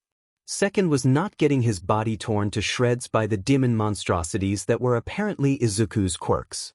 Third was the fact that this Rosebud Beach was only intent on intimidating him. For now, at least, Rosebud had calmed considerably due to Midoriya's command and Zuku's light jests. Now the dual-mouthed Humanimu wasn't paying her any mind and was playing with one of Mr. Compress marbles. Zuku always seemed to have a knack for tormenting people. She wondered if she could get him to use the marble on the porcupine that was harassing her young companion. She was still eyeing the male wearily, as Katsuki had made Izuku freeze up at the proclamation of continuing to call him the childhood name Izuku had unconsciously forced himself to forget. Her eyes bulged out of their sockets when Izuku retracted his hand and fumbled with his hands. It was fake embarrassment mixed with tints of nervousness. Rosebud knew her companion's facial features better than any human. He was obviously jesting, but humans were far too delicate and absent-minded to really take in the smaller details according to Kurogyari and All for One. Katsuki wasn't special, he took the fake impressions and believed them. Like fing idiot. Rosebud snorted at the humorous thought with a menacing glower. Red irises darted over towards her, expanding as they hastily focused on Izuku again. Rosebud clicked her teeth quietly as the exchange continued. The only thing different was that Bakugo was sweating more than he was before as he practically forced Izuku to become his friend. Izuku almost regretted not letting Rosebud bite Bakugo's hand off, but what could he do now? Izuku was having a relatively good day after Katsuki dismissed himself, although the male had trailed after him, constantly spewing out questions on his whereabouts and trying to be subtle with said questions. Sure. He was hungry and the two Numis seemed to never cease in their chatter now that they were lurking in the alleys, but that was fixable. The day was far better off without the blonde. The boy narrows his eyes at the shadow of an unknown figure laying in the alleyway he was navigating through. Nobody came to these alleys, primarily due to the strange amount of related deaths all caused by yours truly occurring in said areas. The figure was still, but Izuku could hear their breathing. He tensed before deciding on trying his luck to get some lunch before heading back to base. Excuse me, Izuku starts, putting on an innocent voice he practiced not too long after befriending Shigaraki. He wrings his hands together and does his best impression of a distressed teenager. Rosebud stifles a snort whereas Zuka peers over at the figure curiously, cautiously. Zuka's eyes drop, but Izuku pays no mind to how hysterical the creature suddenly looks. Do you need help? I was just coming here to take out my trash and... Drop the act, human. The figure shifts and their head lolls to the side a tad. Izuku chokes on his words. Zuku visibly stiffens at the gruff voice and allows his eyes to dilate, showing off his initial surprise or fear. It's hard to tell. Rosebud wails, but in a startled manner rather than a sad or humored one. The voice was familiar to the trio, but it never really was welcomed. The figures known as Nada by the League voice never seemed to radiate anything but despair, regardless of her current emotion. Nobody really seemed to want to talk about her, nor would they wish to meet her in passing on a mission. Everyone did their best to avoid her other than Toga, who was someone she tolerated over many of the other members. But there she was, slumped over and glaring up at the three through her lashes with her hands buried in a corpse. Fresh blood dampens her already baggy and messy clothing, and it baffles Izuku that some of the red substance got on what's visible of her forehead. She twitches a little before baring her teeth at the three. Rosebud steps back and Izuku plops down onto all fours. Neither try to look like a threat or a human.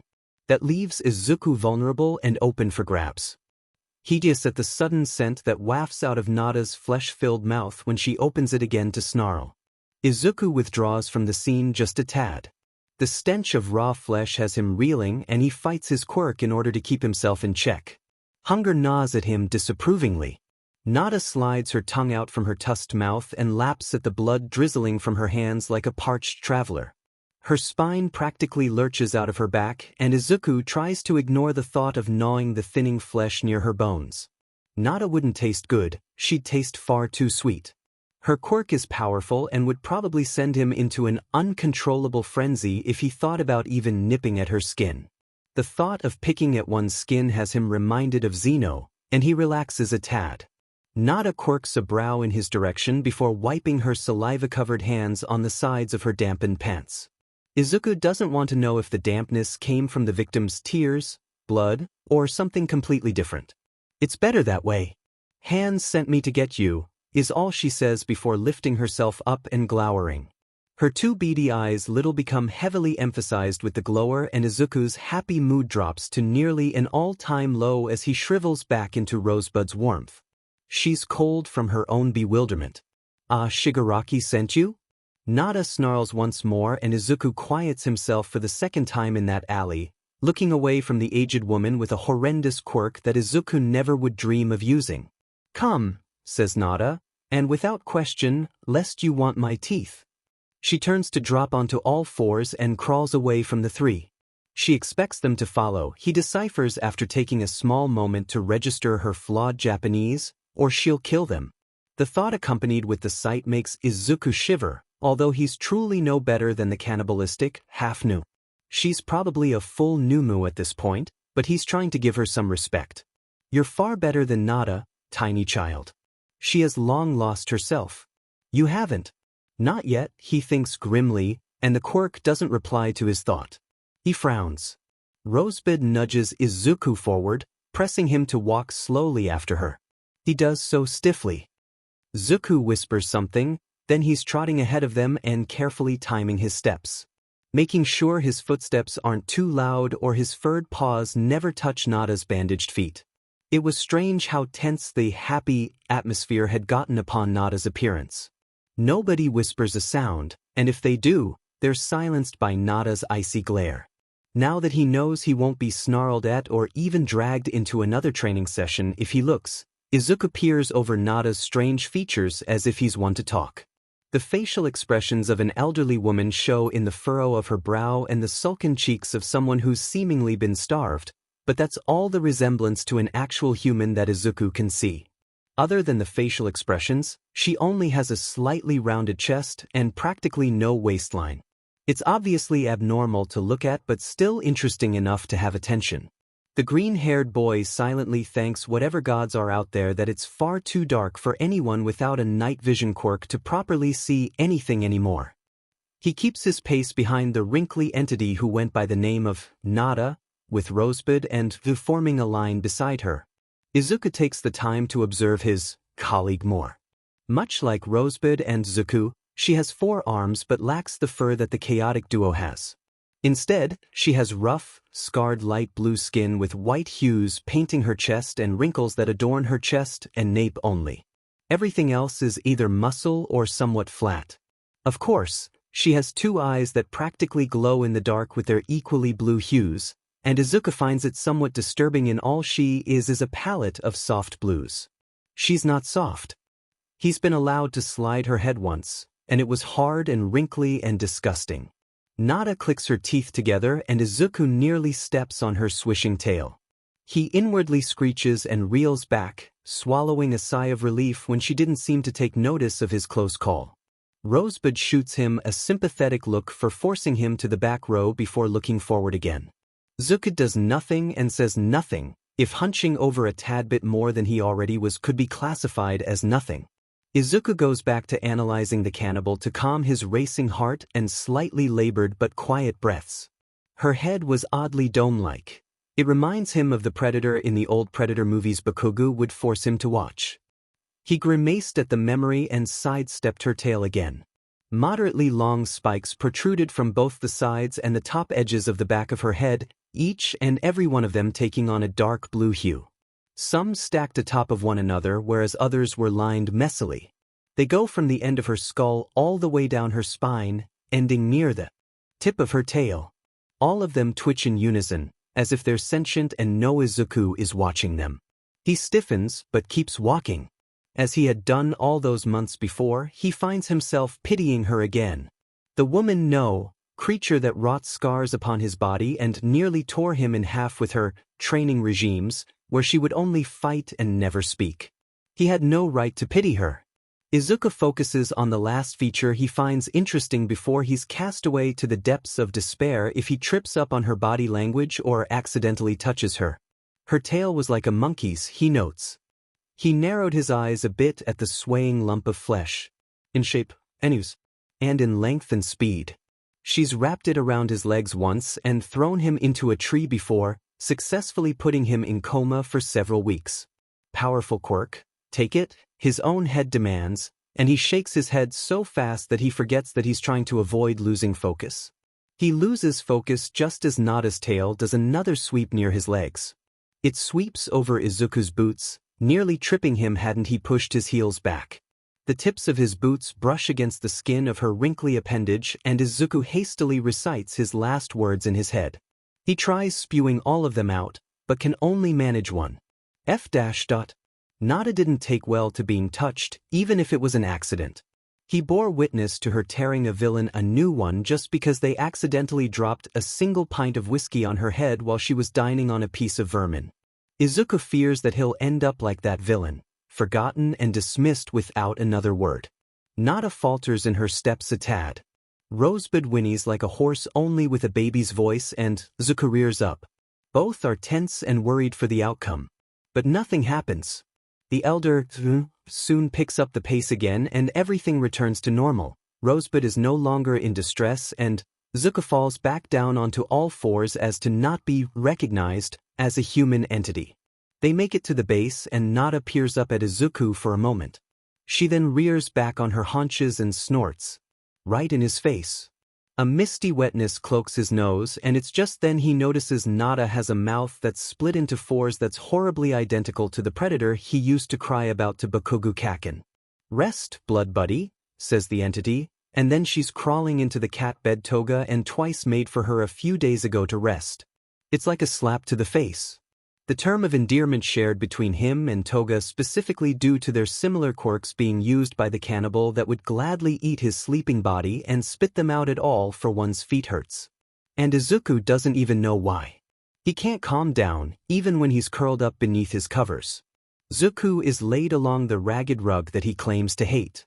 He's curling into himself and staying quiet, which would be an impressive feat hadn't it been from a chance encounter with Nada. Rosebud is residing somewhere in his moderately large closet, her whines audible from his bed as she unassumingly makes a nest from his discarded clothing. Only two of them share the imminent horror he feels at the moment. Zeno only makes a small sound before crawling onto Izuku's back. Zeno picks at his scabs once again, but he doesn't ridicule the scorpion this time. Izuku didn't mean to open the door so forcefully. It just so happened that he spent the rest of his sleepless night lifting weights and, reluctantly, going to train with Nada. At least she was kind enough to leave very few scars on his body and never seemed to bring up the incident that happened yesterday. Probably was because she didn't feel like tormenting the boy today. Back to the door. As soon as he swings it open, he resists the urge to cave in on himself at the foreign feeling of eyes focusing on him. There hadn't been 20 villains dwelling in the same area all the time back at the League of Villains base, so this was fairly new to him. Rosebud appears at his side and merely crouches when a few eyes drifted over towards her, but the spotlight was on Izuku. It stays silent for a long time. The atmosphere grows tenser by the second and Izuku is on the verge of Oh, you must be Midoriya-kun. A voice chimes, and Izuku flinches a little at the warmth of the voice. He can feel eyes narrow at him, but he tries to ignore them. A giddy brunette who's only about 5 inches shorter than Izuku himself is the first to skitter over and apparently the owner of the warm voice. She's obviously happy, regardless of the tense atmosphere following the 6 feet 0 inches boy. She straightens up and beams at the green-haired boy. He almost feels blinded by her aura. I'm Uraraka, the one you saved from the rubble with your quirk? It's great to meet someone with such control over their powers, especially if they already know to just jump in and save people. Rosebud croons at the praise. The sound alone urges the girl to turn on her heel and start loving on the entity with her padded hands, keeping a pinky out at all times. The green-haired boy wonders what her quirk is before accessing the situation. And then it comes back to him. Izuku almost forgot that he allowed Zuku and Rosebud to wander off and gather some points for him while he focused on getting rescue points. She must have saved this girl, for Uraraka was looking at him and her way too fondly and Rosebud was getting all the pats she could possibly want. He does his best impression of a sheepish shrug, making good use of his remaining awkwardness. "Ah, it's no big deal," he utters, watching as Rosebud allows the girl to knead at her pelt. Izuku finds himself getting soft at the sight, so he does his best to make good use of it. Rosebud likes saving people. It's probably just from instinct than her actual training. Uraraka continues another flow of gushing over the newfound information just as another student approaches Izuku. Ah, yes, the tall glasses dude who ridiculed Midoriya for his muttering. Hard to forget such an annoying face. However, instead of any more annoying noises flowing out of the male's mouth, he bows deeply at that. "I apologize for my past misconceptions. I have taken notice of how you work with your quirk and how it enables you to mutter things aloud, and I'm deeply sorry for ridiculing you for it." He then straightens, and Izuku is taken aback from how the attention has drifted away from him now that people approached him. Well, that and the misunderstanding with how his quirk works. But a white lie never hurts anyone. "But am Ida Tenya. A pleasure to meet you." The boy booms and holds out a hand to shake. Izuku had already managed to filter out the greeting a little, opting on shaking his outstretched hand and saying, "Pleasure to meet you too," as he takes in his surroundings. Bakugo is staring at him. There's a majority of boys compared to girls. The only open desk is behind Bakugo. Bakugo is staring at him. The teacher's desk looks kinda cluttered. Bakugo's staring. Why is Bakugo staring? Stop staring. Stop staring. Stop staring. "Ryakuen? Did you hear me?" Midoriya blinks a few times to clear the fog from his head. The mental quirks must have gotten out of hand again. He'll need to work with Nada and twice to raise his endurance to their influence. Uraraka, who holds Rosebud's head in her hands and cups her wrinkled cheeks so softly that he has to do a double take to comprehend the image, smiles at him. "I asked if you named her Rosebud, or if that was just the quirk name she came with," she chimes. Izuku takes notice of how she dips her thumbs into the softer parts of the wrinkles scattered across Rosebud's cheeks and caresses the ridge of her pointed nose. Ida seems to be interested in the conversation as well, as he leans forward to listen in. "I named her. My quirk." He pauses to create a fake name for the quirk that he's appealing to. "Configure allows me to create entities of any kind, for the price of some personal issues. I name them so I don't get mixed up." Rosebud sneers and nuzzles Uraraka's hands, urging her to continue her onslaught of pets. She complies. Ida pps his head at the mention of personal issues, but leaves it at that. "Well, that's certainly interesting. However, I would suggest we return to our seats so we'll be ready for class." "Bye, Rosie. Can I call her that?" Rosebud wails. The sound startles several people, but she seems awfully happy with herself. And all Izuku can say, all while staring at Bakugo, who stares right back with his left pupil shadowed by his unruly hair, is, probably. The school day ended quickly. Izuku vaguely remembered having to stuff a softball down Rosebud's throat to make her hurl it back out, alongside deterring Aizawa from wanting to look further into his quirk when Rosebud remained sentient in the presence of erasure. Rosebud threatened him when he tried to investigate. Izuku fears she only made things worse. The green-haired boy settled on an earnest trot, awaiting Bakuga's presence any time now. The blonde typically managed to track him down, regardless of his location. Almost as if he actually paid attention to the routes Izuku took to get home back in junior high. He scoffs at the idea.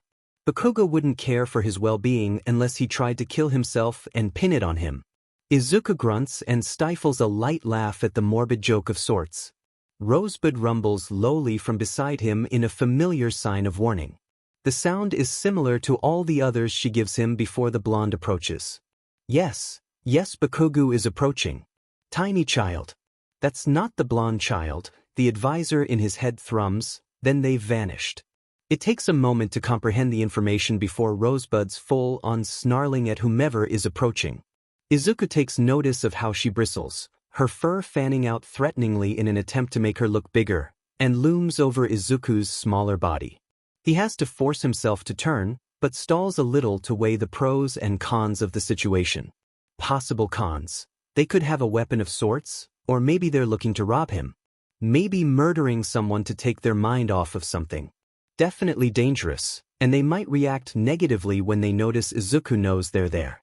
The only pro he can scrap from the depths of his mind is simple. Free lunch, he hisses, and Rosebud lets out a loud bellow with saliva leaking from the confinements of her parched maw.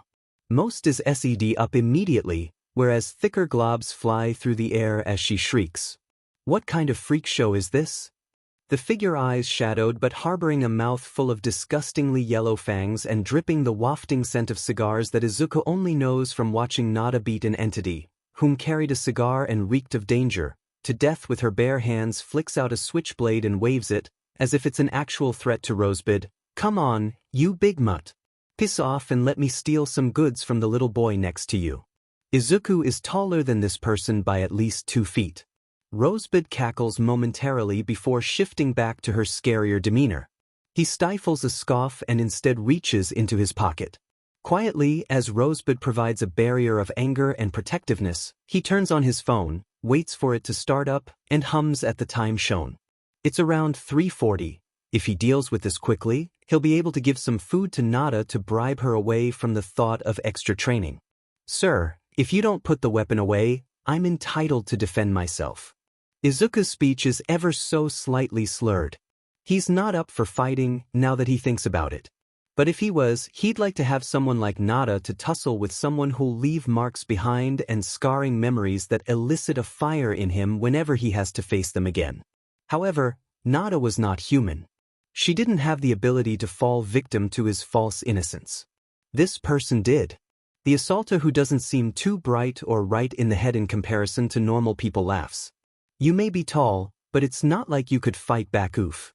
While the guy was trying to intimidate Izuku, Rosebud took the chance to throw herself forward and press him into the hot pavement. She slides open her mouth and drools all over his face, smearing stains across his cheeks and dropping hot globs of her spit into his mouth. He starts choking on it. Rosebud just adds more and more and his mouth starts to bubble. It was the late afternoon now. Nobody was out to help. Nobody's around to help. Rosebud shifts to look over at Izuku, spit still trickling from her tongue as she lets out another rumble she feels accomplished, he notes. It's a happy rumble. This is disgusting, child. Says you. The voice goes silent at the retort. The guy's still choking and trying to spit up the thick, inhuman substance churning in his mouth. He croaks, coughing up some and allowing it smear his shady black hoodie and his own face even more. Rosebud looks incredibly smug. He's slowly unclogging his throat, as he was forced to swallow most of the drool. The assaulter takes in a gasp of air when he gets most of it out, only to GG as Rosebud forces some more into his mouth and God forbid anyone witness this up his nostrils. He's drowning in her spit. He's thrashing but he's drowning steadily. Rosebud forces him to stay alive through it all. Izuku, who watched with a strange curiosity, stepped forward. The man writhes beneath Rosebud, who holds him down with 2 of her lower arms and sits on his thighs. He draws in close enough to be able to hear the bubbling noises of the man trying to both sneeze out the fluids and spit it out. It's not working. Izuku settles down beside his head. He looks around. The area is still barren, and it's not like people would actually try to stop him since they're so dependent on pro heroes before reaching over to touch the hood on the drowning figure. He slides it off easily. It's a teenager, it seems like. They look like they've been thrown around a couple of times.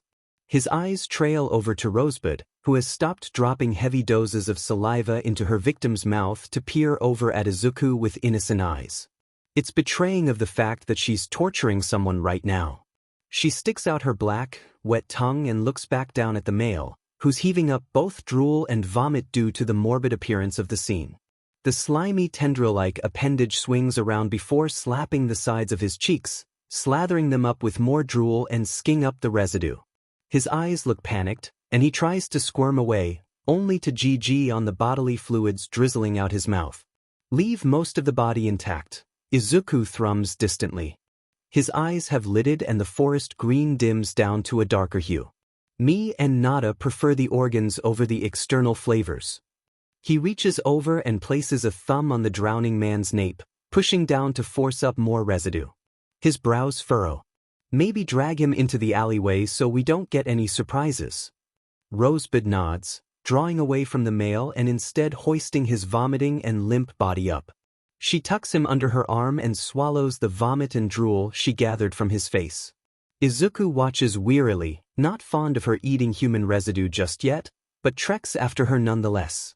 It doesn't take long to dump the body on a couple of garbage bags in a nearby alleyway and fill his mouth back up with drool when he tries to yell for help.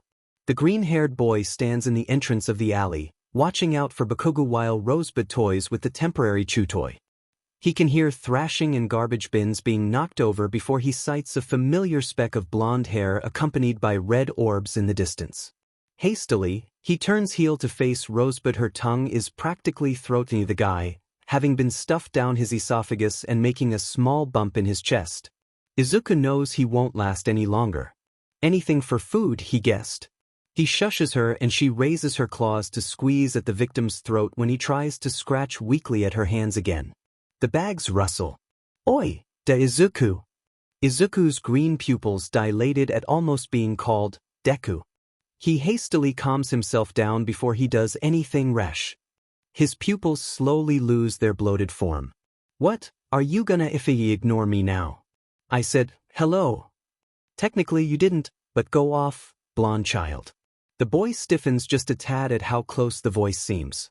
He's quick to turn around, just in time to see the surprisingly threatening sight of Bakugo barreling towards him. The block seems to have gathered some inhabitants and Izuku is glad they didn't come around to see him and Rosebud and that probably dead excuse of an assaulter. Izuku manages a smile, casually wiping some vomit from his right hand on the inside of his pockets. Bakugo either sees it and refuses to comment or is just that oblivious. Hey, Kakin, he manages to get out, the name tasting sour on his tongue. There's a small crash from behind him and he glances back to see Rosebud pulsing saliva into the limp body, inflating it a tad as it slows in its movements. The man is definitely dead. Bakugo doesn't notice due to him not having the hearing quirks Izuku has forcefully obtained. That, and he's just blissfully unaware. Bakugo seems pleased with the revival of the nickname, puffing up just a tad. He then slouches a bit and quirks a brow. Where's, he pauses. Izuku prays he doesn't see the ghastly act happening a few feet behind him. Yes, the ghastly act of Rosebud forcing body fluids into a corpse and deflating it with her claws, thus causing it to spew out vomit and excess fluids all the same and flatten a decent lot. The organs are the only things left unharmed. For the most part, at least. Bakugo squints a bit before peering to the side. Maybe his prayers have gone to shit. Please don't see. Please don't see. Please don't see. Damn it, what was that DMN thing's name? Rosebud or some shit? He forgot Rosebud's name.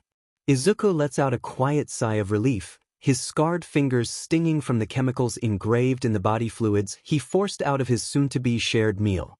He smears the substance in his pocket, now heavy with stomach acid and half-digested morsels. She's a living entity too. She's not directly bound to me at all times. Izuku thinks of an excuse before blurting out the first thing that comes to mind. She's hunting. Izuku, at that very moment, feels like an airhead. Bakugu stares at him for a long while. His eyes are lidded as they typically are, but he's not scowling angrily. It's one of his neutral scowls that Izuku decided to pay close attention to around 8 months ago, back when he was a little more stable. He buries that thought. The blonde then shrugs. Whatever, de weirdo, he says, but the nickname has no malice as it usually did. At least Izuku can linger on the fact that he's tripping up on the Deku alias thing again. Bakugu opens his mouth to speak again but closes it immediately. Izuku presumes it's because of Rosebud. He is correct. The wrinkly beast clambers forward from the depths of the alleyway and laps at her claws. It looks believable that she was out hunting, her feet painted with red hues and her nose dipped in crimson. Her eyes narrow a little at Bakugu's form, but soften after a moment of consideration. Bakugu seems to relax a tad. Izuku pats her chin. Well, I'm a tad bit busy at the moment running some errands to buy some groceries, so I can't walk home with you today, Kaken. He lies. Bakugu preens at the nickname. Izuku doesn't know why. Wouldn't he be upset to be called that because of that stupid suicide note? It then occurs to Izuku that maybe the note had been disposed of. Oh. Bakugu sputters for a moment, as if he was surprised at his own understanding of the situation. Well, I'll be going then. So, bye. That was awkward, tiny child, his motherly voice hums after Bakugu disappears down the short block. Rosebud hobbles away and comes back with the limp body of the man with ugly teeth in tow. She hides it in her thick pelt, covering the drooping shoes that poke out from the front with her dominant arms. You're telling me, Izuku sighs in reply. He then nods towards Rosebud and makes his way down the block. He manages to ignore the alleyway being decimated by spilled garbage and globs of chunky spit. You won't have to train today anyways, Nada says as she rips off a fat slab of meat from the recent kill. She gnaws at it for a moment before managing to swallow it down with a pleased grunt. Her eyes narrow a tad. Don't see why you'd have to bargain, but I appreciate the thought. Or whatever you entities say. That's probably the longest Nada has spoken to Izuku. Disregarding his prominent fear of the elder, he merely smiles before going to pick at the smaller morsels of the body. He already knows Nada would flay and roast him if he decided to eat at the fatter muscles. He'd rather live a little longer. Nobody's asked about the scars, says Izuku. The ridge above Nada's left eye raises and he knows that she's quirking her non-existent brow. He smiles impishly. His free hand, the one not filled with the residue of a slowly rotting corpse and internal fluids, moves to gesture at his nape, where long scars scab over the skin in an ugly manner.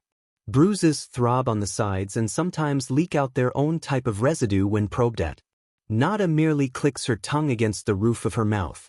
Probably think it's from Rosebud.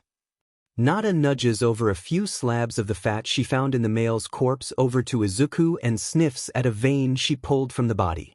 She then splayed it over a crescent-shaped morsel of muscle fiber and shoved it into her mouth. Izuku shoveled the fat slabs into his mouth, the taste heavy on his tongue but delicious nonetheless. Really? Izuku questions, but it's far too muffled as he accidentally splays some pieces of the fat across the meal. Nada reaches over to flick them away before swallowing her food. Don't talk with your mouth full, Kurogiri quips from his station behind the bar. Izuku apologizes and returns to his conversation with Nada, which has been going surprisingly well. He picks out a small vein and suckles on it lazily. Nada shrugs. If they do ask, just say it's from training, ain't completely a lie. She shifts and chomps down on the corpse's nape, tugging a bit before rearing back with a juicy piece in her mouth, 'cause you can't lie for sheet. Kurogiri sighs. Mouth, he utters. Nada guffaws and forces the food down before she can spit it out. And keep the profanity to a low. Master Tamura already is enough to deal with. Nada and Izuku share a look before they both huff. You're a half-decent liar, but all that training for it is pretty horrid. Not with this guy, course, but you look like an angel-faced baby. Izuku is unsure if that was a compliment or an insult, but he nods all the same. The elder wipes at her mouth with the back of her talons. Better than twice, she assures. Always. Izuku lets out a small laugh at that. Glad to have your approval. Nada's face contorts into something akin to a smirk. She leans back in her seat and brings her legs up to her chest, revealing her tail and allowing it to stick any stray pieces of meat littered along their makeshift table. I'm speaking to you, am I not? Besides, we're blood buddies, remember? Izuku's laughter fades for a moment and he stares blankly at the creature, who's smiling at him with such genuine content mixed with twisted pleasure, and he suddenly isn't deterred by Nada using the term of endearment. Even when Toga barrels over and starts playfully bantering with Nada about the proper use of the term. Two blood buddies? Sure. He can deal with that. Rosebud saunters over to nudge him, and he calms his thoughts enough to listen in on the bantering. Bakugo is livid. Somehow, someway, and thank All Might himself for this, Izuku agreed to being his friend. No, that's not the thing he's livid about, but it's pretty DMN important. The blonde sits at his windowsill, humming a distant tune as he peers over at the apartment complexes adorning the quiet city his dorm loomed over. He could have gone to the balcony for a better view, but it was chilly out and he wasn't going to fall asleep on a railing tonight. Not after last time, where he daydreamed for the past hour and almost slipped off. He was becoming clumsier after the arrival of Midoriya Izuku, his friend. Bakugo's lips twitch up into a smile that he doesn't care enough to hide. Most people have gone out to enjoy themselves at the moment, as it was only 7:40, but it was close to the time where he'd sleep. Close enough, at least. He lays his chin on two hands and sighs somewhat blissfully. Knowing that Izuku was alright, willing to be friends with the person who suggested jumping from a roof in the first place. It did things to him. The blonde rears away from the windowsill a tad and flops down on his bed. He bounces slightly from the sudden landing, but soon he's lying still again. He feels bubbly inside and the feeling normally wouldn't be welcomed, but it's simply the mention of the male that makes it erupt in his stomach. It nips at his sides like tiny ants boring into his skin. It hurts a tad from what he is unsure of but makes him feel lightheaded even when the color green is mentioned in passing. Bakugo Katsuki is livid. Why, you may ask? Because he's pining over his friend-turned-target-turned-friend-turned-crush. That's why he's livid. I'm so effing screwed, he groans into the silence of his room, draping both of his arms over his face. Been such a piece of shit to him and now I've got a stupid crush? He'd freak out if I even mentioned liking him. He frowns and grips at the comforter a little from his own doubts. It wrinkles immediately under his clenched fists. Completely, royally and utterly screwed. Bakugo curls into himself a bit, feeling both drowsy and a little depressed from allowing his thoughts to drift off like so, and reaches over to his desk to grab at his phone. Once he obtains it, he grumbles at the light temporarily, blinding him. He jolts a tad at the time. What the F-? I'm too effing deep in this sheet. He tosses his phone down onto his bed.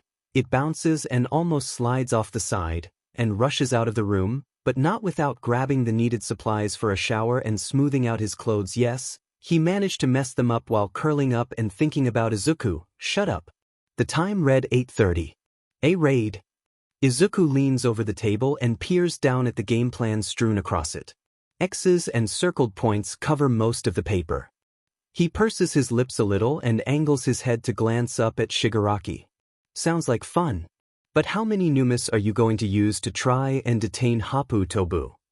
Rosebud lets out a croaky rumble at the kangaroo hero's name. Her eyelids flutter for a moment as if she's dozing off, before opting on displaying a bored expression. Shigaraki shoos her away when she moves to sniff the paper. She lets out a low grunt.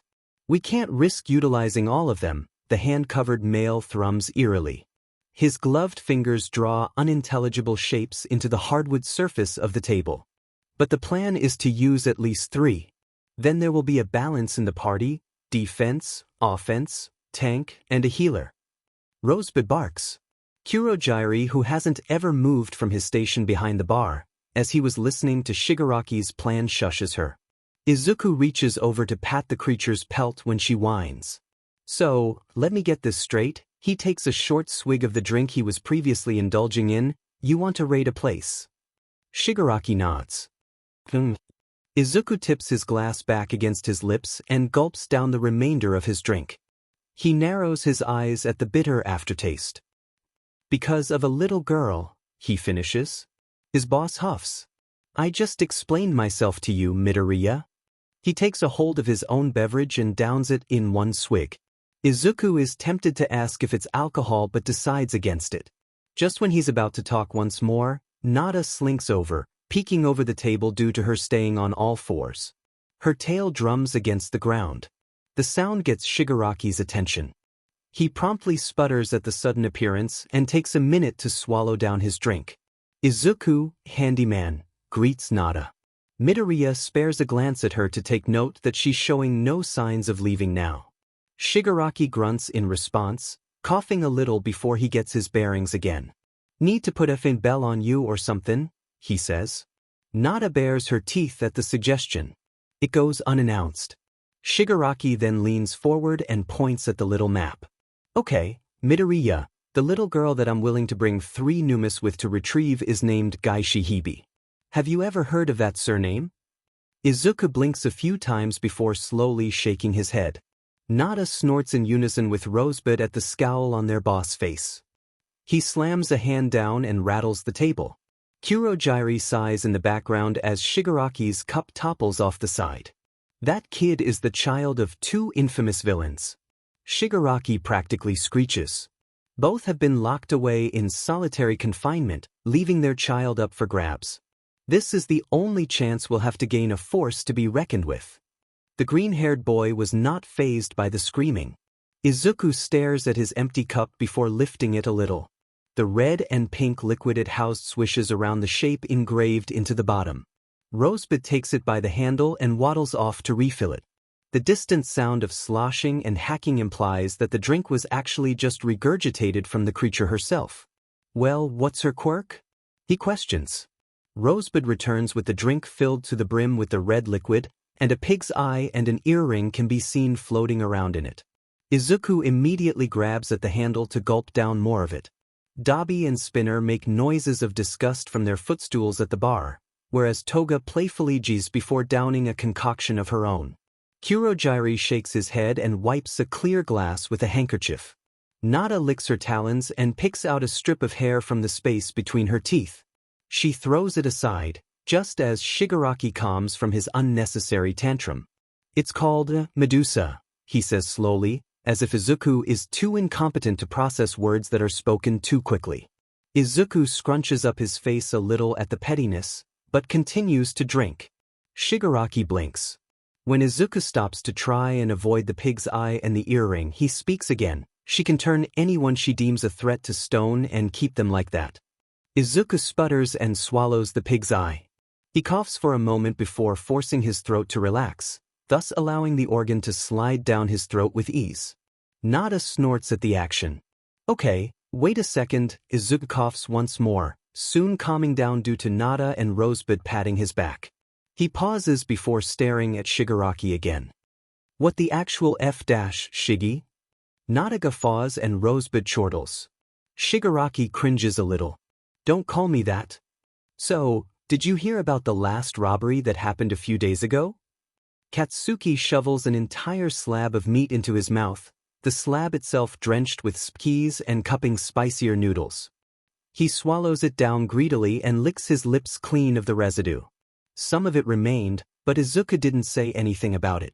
Izuku opts on nipping at the pig snout Nada gifted him. The blonde points at Izuku with his chopsticks as soon as he finishes swallowing another slab. His mouth is just a little damp with ramen residue. It was a grave robbery. Some idiots got arrested for trying to ransack a kid's grave because the parents put a bunch of stuff in their coffin. Bakugo scoffed and slurped up some more of his ramen. F-I-N-G stupid if you ask me. They did it on a crime scene too, so the cops would have F-ed them over anyways. Izuku blinked. Hadn't those idiots been the parents of his recent target, Gaishi? Kurogyri did briefly explain that her parents, whom were villains, got arrested for theft. It was a possibility he considered. Izuku pushed a string of tissue out of the pig's snout and threw it over in Rosebud's direction. Rosebud snapped it out of the air, a low croon blossoming in her chest as she leaned down to gulp it down. He shrugged a little and probed at his meal. I'd be lying if I said I disagreed with that, he thrummed, plucking another string of tissue and gnawing on it. Katsuki slouched forward a little, legs dangling off the edge of the roof. The two had decided to eat atop the roof rather than sit in the lunchroom. Izuku's friends had taken it lightly, whereas the little self-renowned Baku squad wailed as if Bakugo had told them off for even breathing near him. Understandably, Katsuki got peeved and stomped off before they could actually give pursuit and plague him with questions. They either couldn't follow or just decided that they didn't want to, but the former was far more believable when concerning their personalities. Izuku was happy for that. Katsuki's squad not being present, that is. They were good people, but they were too noisy, and Izuku already thought sourly of Kirishima for his upbeat personality. He always knew the Bunny Nemu was a deadbeat when it came to those who were actually happy with their living conditions, but what did he know? Izuku was still sentient and pumped with adrenaline. So, hummed Katsuki, catching Izuku's attention, what did you think? Izuku pursed his lips and tilted his head. What do you mean, Kaken? God, the nickname burnt lazy letters along his tongue and he immediately stifled a grimace that followed the word's escape. Bakugo didn't seem to take notice.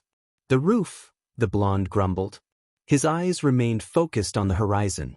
Izuku would have thought he looked pretty in another life, probably. How do you like the roof? The green-haired boy took notice of how Katsuki glanced down at Izuku's crossed legs and was actually shivering a little.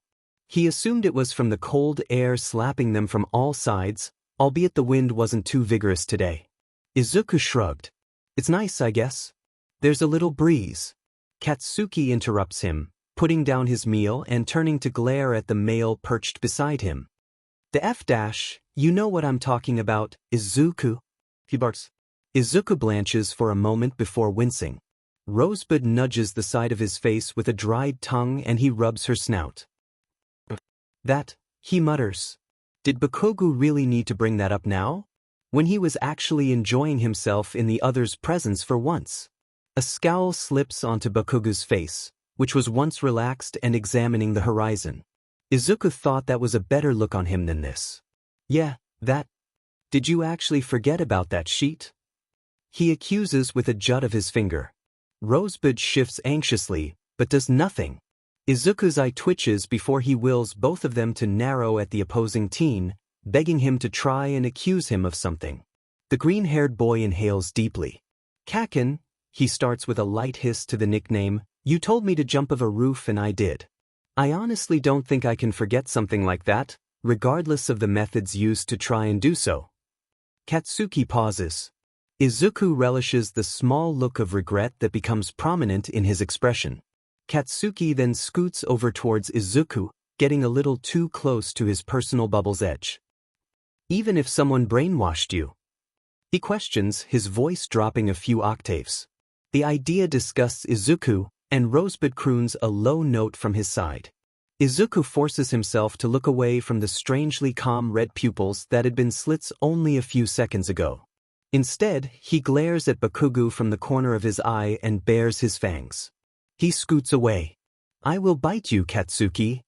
The two don't talk for the remainder of the lunch party. When Rosebud chirps and spits out the watch Nada left her with to keep track of time, Izuku rises from his spot, gathers up his items, and turns on his heel. Rosebud remains stationary, watching Bakugo with a pensive look. Sorry, mutters Katsuki, but Izuku has already pushed open the doors and slid down the stairs soundlessly. Rosebud lets out a garbled sigh, and Katsuki knows the creature heard him. Alas, the animal soon departs as well, dismissing themselves with a low croon that Katsuki thinks is a way of saying goodbye. He didn't even say goodbye, Katsuki's mind hisses sourly. That Dmed monster said goodbye, but he didn't. Katsuki can't find it in him to be upset. Katsuki sits there, alone, for only a little while longer and picks at his cold food, before he wills himself up and follows after the male.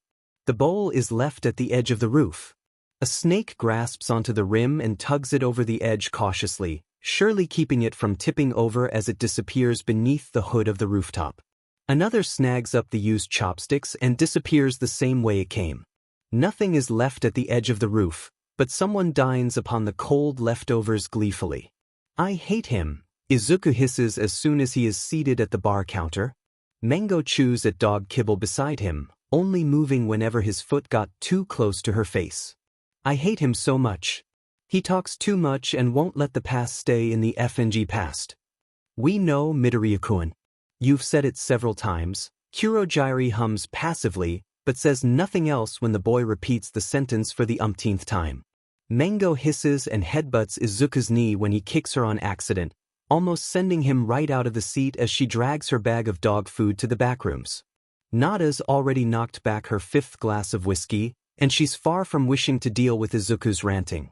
The ridges above her eyes lower and she's soon glaring at Izuku, who's slouching and looking deep into his glass of regurgitated body fluids. She clicks her tongue.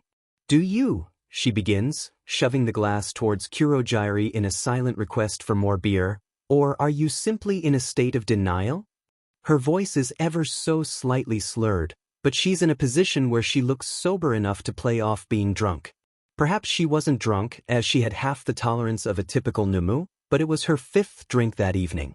Even Mango, who couldn't speak, would believe that the elder was drunk out of her mind.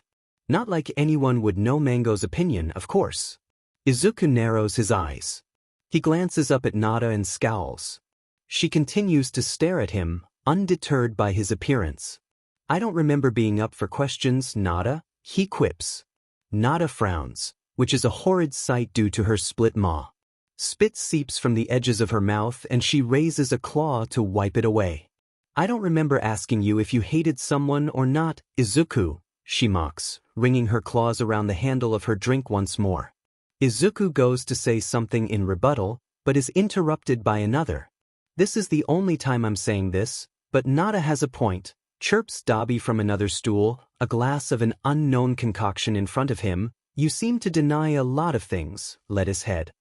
Izuku feels his eye twitch. "Really? Is everyone here against him today? W, stop calling me that. Dabi, what even is there to deny?" Izuku questions. A spike-covered head appears in his peripheral view. "Feelings. You said it yourself, you hate him." A guttural voice chimes in. "I hate you," Izuku blurts without thinking. The newest half-Numu who Izuku hasn't met yet, as they were brewed up overnight, it seems puffs out their chest a little. Their orange eyes peered down at his somewhat smaller form almost accusingly. He glances away from them. The Numu clambers into the stool to his right and settled down casually. "See? That's what we call denial. You don't even know who I am. Everyone is truly against him today. Even the spiky one agrees with us." Dabi leans on the counter and takes a swig of his drink. The spiky one furrows their brow and grumbles something that Izuku couldn't comprehend for the life of him. "Hadn't you been so nice as to feed me today, I would have bitten off your hand." A clawed hand is placed on the counter and Izuku has to blink several times to realize that his drink is being gulped down by the scale-covered Numu. However, he says nothing about it, simply allowing them to consume the beverage as he waves Rosebud over. Rosebud nods to the half-Numu before throwing up Izuku's personal beverage into another glass. She then departs without as much as a goodbye. Dabi huffs a little as Izuku sips at the drink of sorts quietly. Nada merely thrums, obviously not fazed by Izuku's diet as it was similar to her own. The scarred male exhales before getting back to the point. Yeah, but really, do you actually hate this guy?" he questions, crossing his arms and quirking a brow at the younger male. When Izuku stays silent, Nada chokes on a laugh so disturbing that Izuku whines from his corner in the room. Nada waves towards the other Numu dismissively without looking away from Izuku, but it does little to help the fact that Izuku clambers out of the locale to get away from the lingering noise. "Oh, well, that's not Nada's problem." "Izuku, you should really stop doing that," chortles Nada. "Just say that you're wrong and we're right."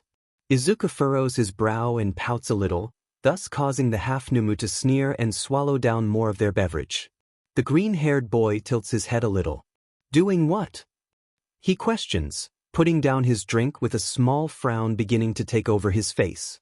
"Stop answering questions when you know you're wrong, dumbass." The Numu speaks once more. Their guttural voice startles Izuku and almost makes him choke on his drink. Namiel. So the creature has a name, Izuku thinks, glaring at Namiel, who has a crude smirk on their face. They shrug and push an empty cup towards Kurogiri, obviously asking for another drink. Izuku wonders how long it'll take them to notice that the drink only comes from Rosebud, as Kurogiri refused to bottle such a substance. Someone had to effing say it. They grunt as Kurogiri pours vodka into their glass. Rather than ask for a beverage similar to Izuku's, they knock it back in one gulp. Izuku cringes a little at the sight. Can we just not talk about it? He offers, but it's far too late. Nod appears at him with a cheeky look, and he already knows this won't be dropped. He's going to be uncomfortable for the rest of the evening, he realizes as Toga swings an arm around his shoulder and starts blabbering about him, hating Katsuki. It was only 10:09 past midnight when Izuku was stirred awake by the loud vibrating of his phone. A text. A chain of them, actually. Surprisingly, they were all from Katsuki based off of what his notifications said. The boy he'd been avoiding to the best of his abilities for the past week or so. The mere name in the contact Kaken, of course, reminded him of that horrid denial talk he and the others had. They still hadn't dropped it, the conversation soon imprinting on the Numis that couldn't even talk. He throws his legs over the side of his futon, rubbing at his eyes to adjust to the brightness of his phone. Whatever this was, it'd better be good. Reluctantly, he decided to look at the texts being sent to him. Izuku presses his lips together and hums. He reckoned Rosebud and Izuku could probably keep Katsuki from dragging him away in the first place, but he didn't really want them to wake up. Especially when the former of the two had been out all night collecting food to store in her body for safekeeping. On the other hand, the latter had been extremely stressed around Nada lately, thus resulting in him having some symptoms of insomnia for the past few days. If Izuku wanted them to be in tip-top shape for the other activities they'd go through, the best he could do now is to let them sleep. So, with a small sigh, he pushes himself from the warmth of his bed and steps over the resting clump of limbs that was Rosebud's body. Izuku then hobbles over Izuku, who was splayed out across the small rug he decided to put in his dorm so his companions could be comfortable. Mango peeks out of the closet, watching the boy open and close the door behind him before returning to the darkness of the small locale. Zeno made a small noise from their perch upon his dresser before everything went quiet once more. Since it was still somewhat dark out, Izuku was having a ball making sure nobody saw him. Slipping in and out of shadows thanks to that one burglar's quirk shadow step. If he remembered correctly, he went unnoticed by anyone who was roaming the halls. Such a shame that burglar didn't use it at night. Maybe he would have stood a chance against Rosebud then. At least he was tasty and made Nada more of an ally than a foe. Still somewhat sluggish from coming back from an outing with Dabi and Twice, he wobbles up the staircase that led to the roof of UA. The scene was oddly familiar to him. Walking up the stairs to get to a roof. Izuku let out a humorless chuckle at the thought. It was somewhat the same, except he was sure Katsuki was waiting up there for him based off the texts being sent to him. It'd be somewhat different, he guessed. But why at 10:09? What could have been so important? Narrowing his eyes at the faint rays of the moon hovering above the nearby trees, Izuku wipes at his eyes wearily. Really, he should have thought this through. It was rather cool outside and he didn't even have half the mind to get a coat or anything. At least he had shoes and never really wore pajamas, but his clothes were still thin regardless. He yawns softly and peers around the roof for any signs of life, but the serenity lasts a few seconds before he's yanked forward and sat down abruptly. The cool feel of stone beneath his thin clothing makes him shiver a bit, although it was nothing compared to the half-frozen water Namiel would spit on him during their training sessions.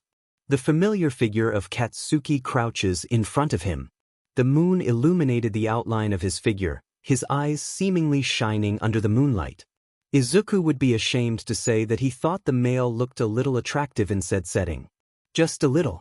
The familiar voice of his pseudo-mother laughs at him from within his head, the cackles rebounding off the walls of his skull before ending abruptly. He stifles a snarl at the intangible entity and instead focuses on the male before him. "You actually came up here," Katsuki mutters. The warm hand that remained on his shoulder was not wanted, but Izuku allowed it anyways. If what he thought was going to happen was actually happening, he could gladly take advantage of it. Besides, he was perfectly fine with the free warmth that radiated off the blonde. Izuku blinks a few times before nodding a little, hesitant with how to go about this. You sound surprised, he noted. The hand dropped from his shoulders suddenly, plopping down beside Izuku's feet. It was a sluggish move, reminding Izuku that the blonde typically woke up around had he been up here for 2 hours already? Regardless, he was cold now and he didn't like it much. Katsuki leans back a tad, granting Izuku some space. Izuku frowns, but only due to the heat being farther from him now. Well, you've been avoiding me for the past week and I thought. He pauses and purses his lips. His eyes look down for a moment, as if he's having an internal conflict. Never mind. Izuku chose not to question what Katsuki was previously going to say. If Katsuki wanted to say something, he'd say it later. That's how this game would be played, Izuku decided. Why did you ask me to come up here, Kaken? He questioned cautiously, trying to pry an answer out of the male subtly. It seemed to fail from what he could see, for Katsuki becomes tense and averts his gaze from the other. I thought this over better in my head, says Katsuki. Izuku furrows his brow in slight confusion. Perhaps this is going the way he thought it was? What? I really FING like you, alright? I'm FNG selfish for it, I know, but I like you. I understand completely if you don't like me. Hell, you should hate me. Izuku stiffens a little at the confession. He was right, but it was a somewhat unpleasant surprise that he'd just go about it like this. Should he really take advantage of him? Kaken. Izuku mutters, his voice barely above a whisper. It was drowned out by Katsuki's somewhat louder speech. And I wouldn't even blame you. I've been a FNG horrible person to you all this time, and then all of a sudden I just like you. God, he'd need to do something to stop him from ranting like this. Maybe he should take advantage of this opportunity. Kaken, Izuku says again, voice growing a tad bit louder and far more stern than before. It does nothing to stop Katsuki. I even told you to jump off the FNG roof. There goes Izuku's patience. Kaken. Izuku grabs Katsuki by his shoulders, successfully making him quiet down and finally look back at the male. Much to Izuku's surprise, the male slumps as soon as Izuku's hands reach him, seemingly melting under his touch. He's trembling as well and Izuku knows it's not from the cold. The male is perfectly warm beneath his touch, his eyes lacking their usual spunk and being a tad bit more dull. Maybe Izuku should take advantage of this. You should, purrs his pseudo-mother before she disappears into the depths of his mind once more. Kaken. Shut up, says Izuku. He alters his voice to sound softer, more like how it used to be before he was saved by Rosebud, but still reserved. The blonde presses his head into Izuku's chest, thus making the taller male awkwardly hug him. The action seems to calm Katsuki a tad, as he relaxes fully and buries his face deeper into Izuku. Izuku hadn't had this type contact since he last visited his mother, who had accepted his line of work and merely told him to be mindful and the like. No other connections were shared after their last goodbye, and this was oddly familiar to him. As if he actually enjoyed having the angry ball of rage in his arms. Which he didn't. He despises Bakugo Katsuki. But Katsuki starts once more, seemingly in a poor state as of right. His hands clench at Izuku's own shoulders, seemingly seeking something for balance. God, he was a mess right now. A vulnerable mess that Izuku would gladly manipulate and the like, just for his own amusement. Maybe even embrace the vague past where he used to love this boy, who laid broken and trembling in his arms. Izuku hardens his reserve once more. There was no way he'd let this opportunity go to waste. Besides, the League wanted him to be a spy, and you can't be a spy without manipulating some folk. Even if one of them has to be a fake love interest or the like. Izuku pulls Katsuki from his shirt, soon noticing how the male seems to panic every time he moves away from him. It's a sorry sight. But, nothing, Kaken. You didn't even let me get a say in this. Somehow, even while he's a broken mess of what Izuku thought could only be anger, he still tries to deny Izuku. He pulls a face of pained one mixed with sorrow and regret, if you could read expressions as well as Izuku could, and shakes his head. You know I've been in but to you your entire life. Why would you even consider? Izuku covers Katsuki's mouth with his palm, effectively making the others shut up for once. Katsuki blinks, almost as if he wasn't expecting it, before averting his gaze from the green-haired boy. However, he makes no move to remove his hand. "Let me speak, Kaken. Don't talk after I move my hand." It was not a request, but a statement. Izuku left no room for any disagreements or the like, narrowing his eyes at the slightly shorter blonde. He waited until he felt the light movement of a nod to remove his hand. "All right. Izuku inhaled quietly before looking at Katsuki's downcast expression. He tapped his chin lightly, thus causing the male to hesitantly peer up at him. Katsuki fiddled with his hands in a nervous manner, and Izuku felt some sort of fondness towards him, although he buried the thought almost. Immediately, Izuku placed a hand on Katsuki's shoulder again, this time in a more gentler manner. "I've accepted your new nature. You've been trying to fix our entire friendship and I appreciate your efforts." Izuku paused for a moment.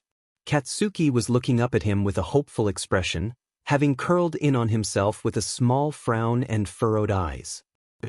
"He's really doing this. Kaken, I like you too," he stated finally. It was a lie. Yet, Katsuki seemed oblivious to that factor of the statement. Katsuki blanked out, his face relaxing completely.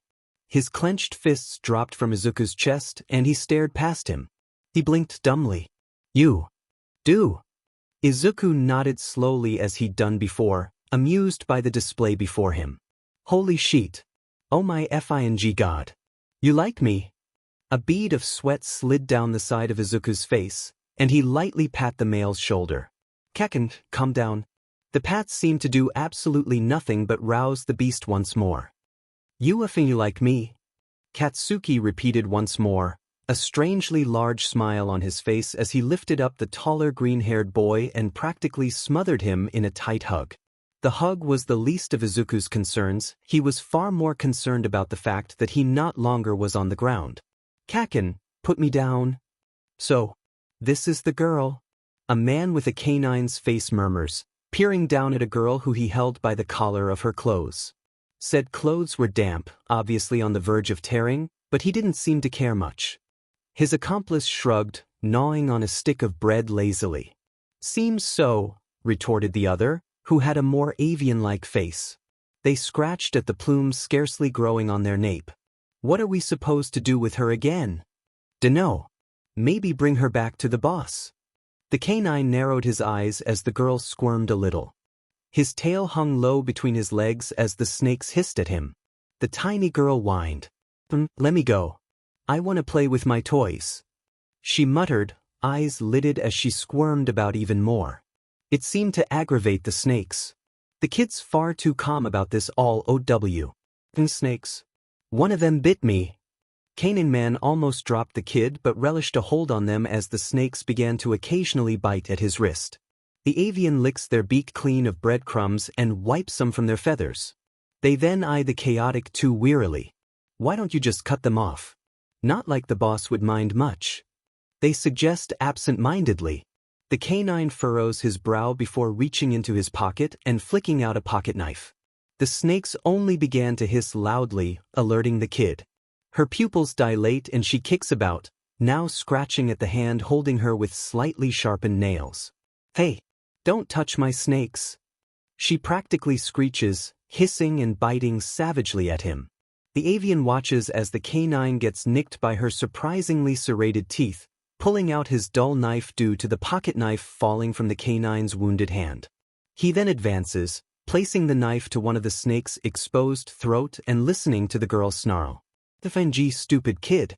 Watch who you're yelling at." The canine yelled furiously. The clearing of a throat seized their attention.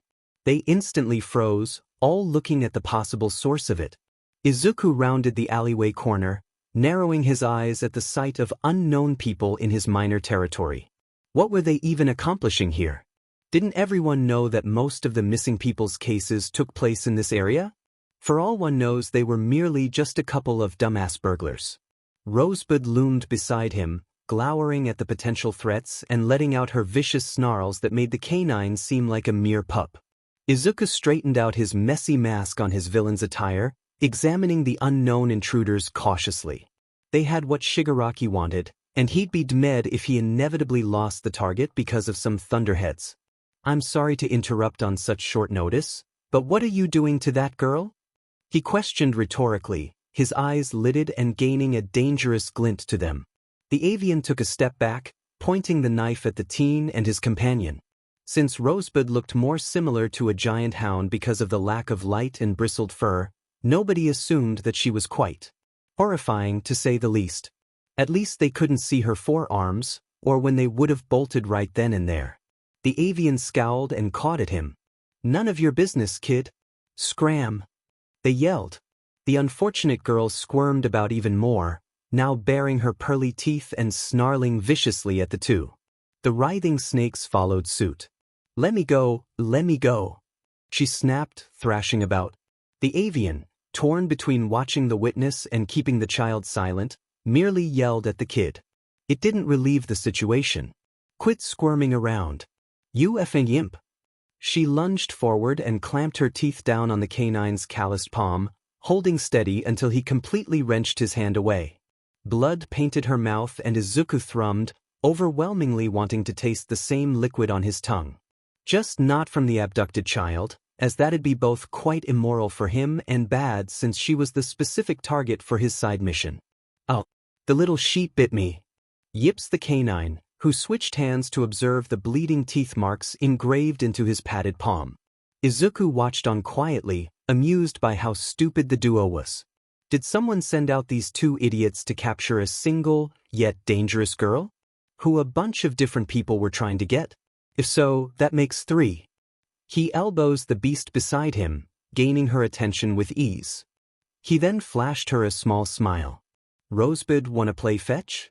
Izuku stifled a boisterous laugh of peculiar sorts when the odd creature snorted, which went unheard by the two bumbling idiots interfering with Izuku's side task. He then pointed over at the yelling trio, although the kid was inevitably the primary concern. Rosebud's pinched nostrils flared. All right, fetch the little girl for me, okay? Rosebud hastily lunged at the aggressive males, kicking the avian into the cobbled pavement and eagerly snatching the assaulted girl up by the back of her frayed shirt with her padded claws. She bristled when one of them impulsively threw a crooked knife at her, the object sinking into her gaunt shoulder as she barked furiously at the males.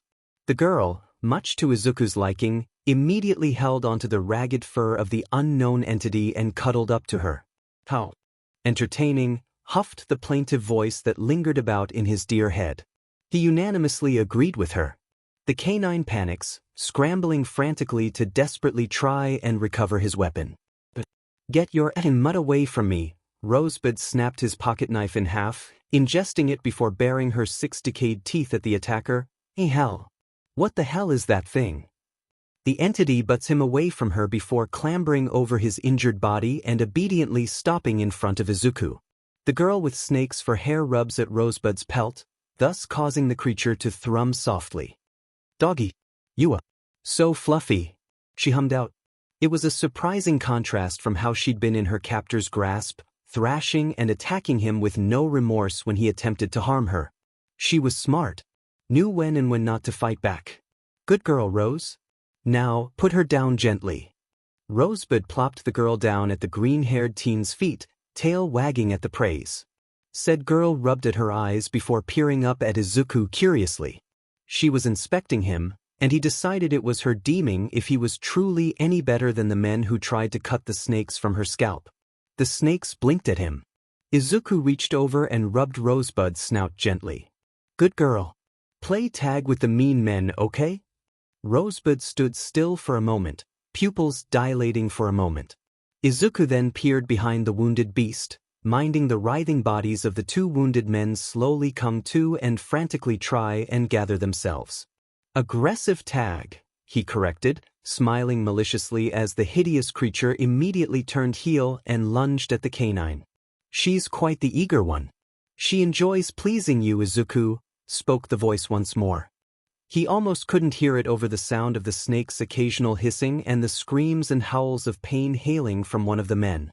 He safely assumed it was from the canine, as the howling sounded painfully similar to that of a dog. Just another thing to haunt him for the time being. Izuku nodded, taking note of the fact that the child was watching the scene with round eyes. For her age, she truly wasn't bothered by gore. Maybe she'd seen some things. "That's why Rose is a good girl," he answered bluntly, albeit quietly. The girl didn't seem to overhear him, but the plaintive voice did. "Why?" "Shut up." The avian screeches out in dreadful fear, watching as Rosebud mauled his deceased partner's grizzled head. She bristled and whipped her head towards him, holding a fragment of his hip bone in her jaw. Said butchered bone shatters on the ground as she returns the favor with a shrill screech, scrambling up to her feet and advancing menacingly towards the unknown male. "Holy shit! I'm effing outta here shit." When he attempted to fly off, she clamps her teeth down on his right wing and threw him to the ground. She roared in his face before clamping her teeth down on his arm. The result left him with a damaged and torn arm and a leg that collapsed into itself when Rosebud slammed her tail down on it. The child held onto Izuku's pants leg as he whistled the creature back over. Good girl. Extra treats for you."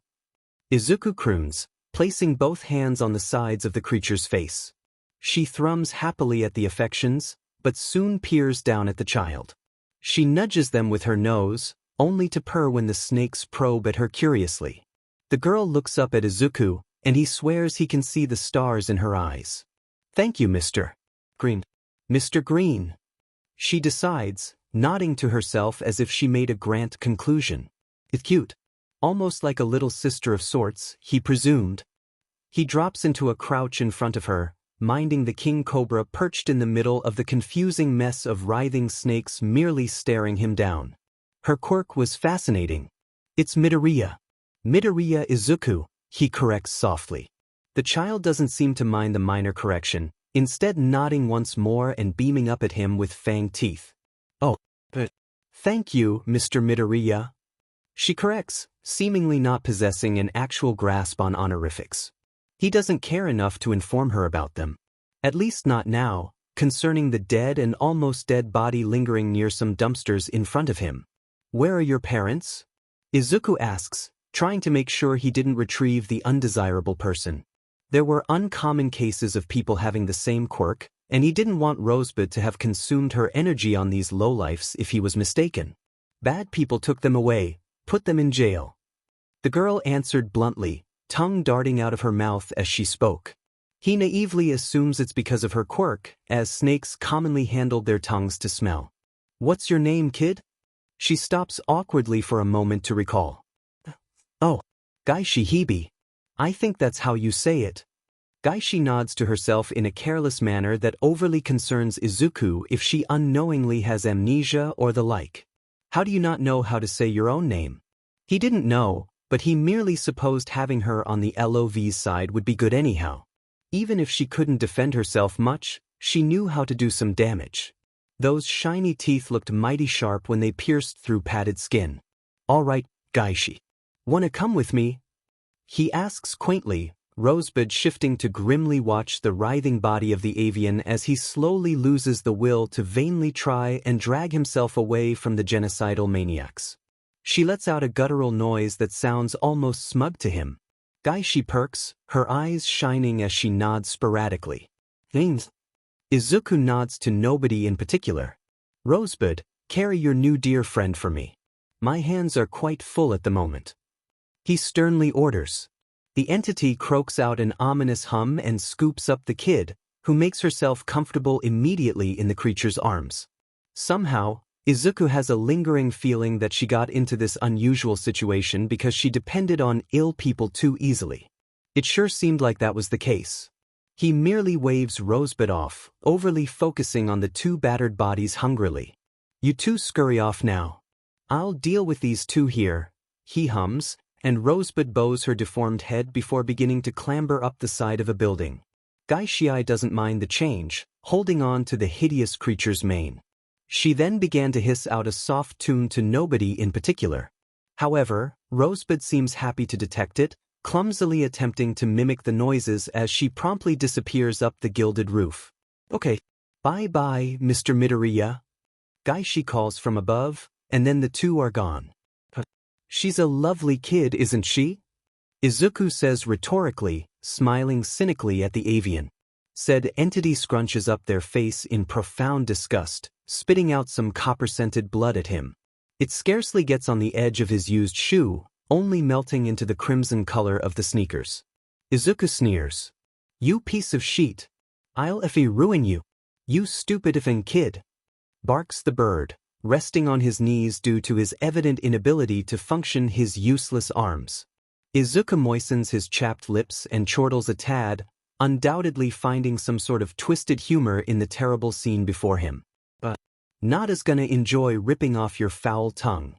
When Izuku returns to his student residence in foolish hopes of simply going to sleep, he's somewhat confused to see Katsuki reading something on his futon.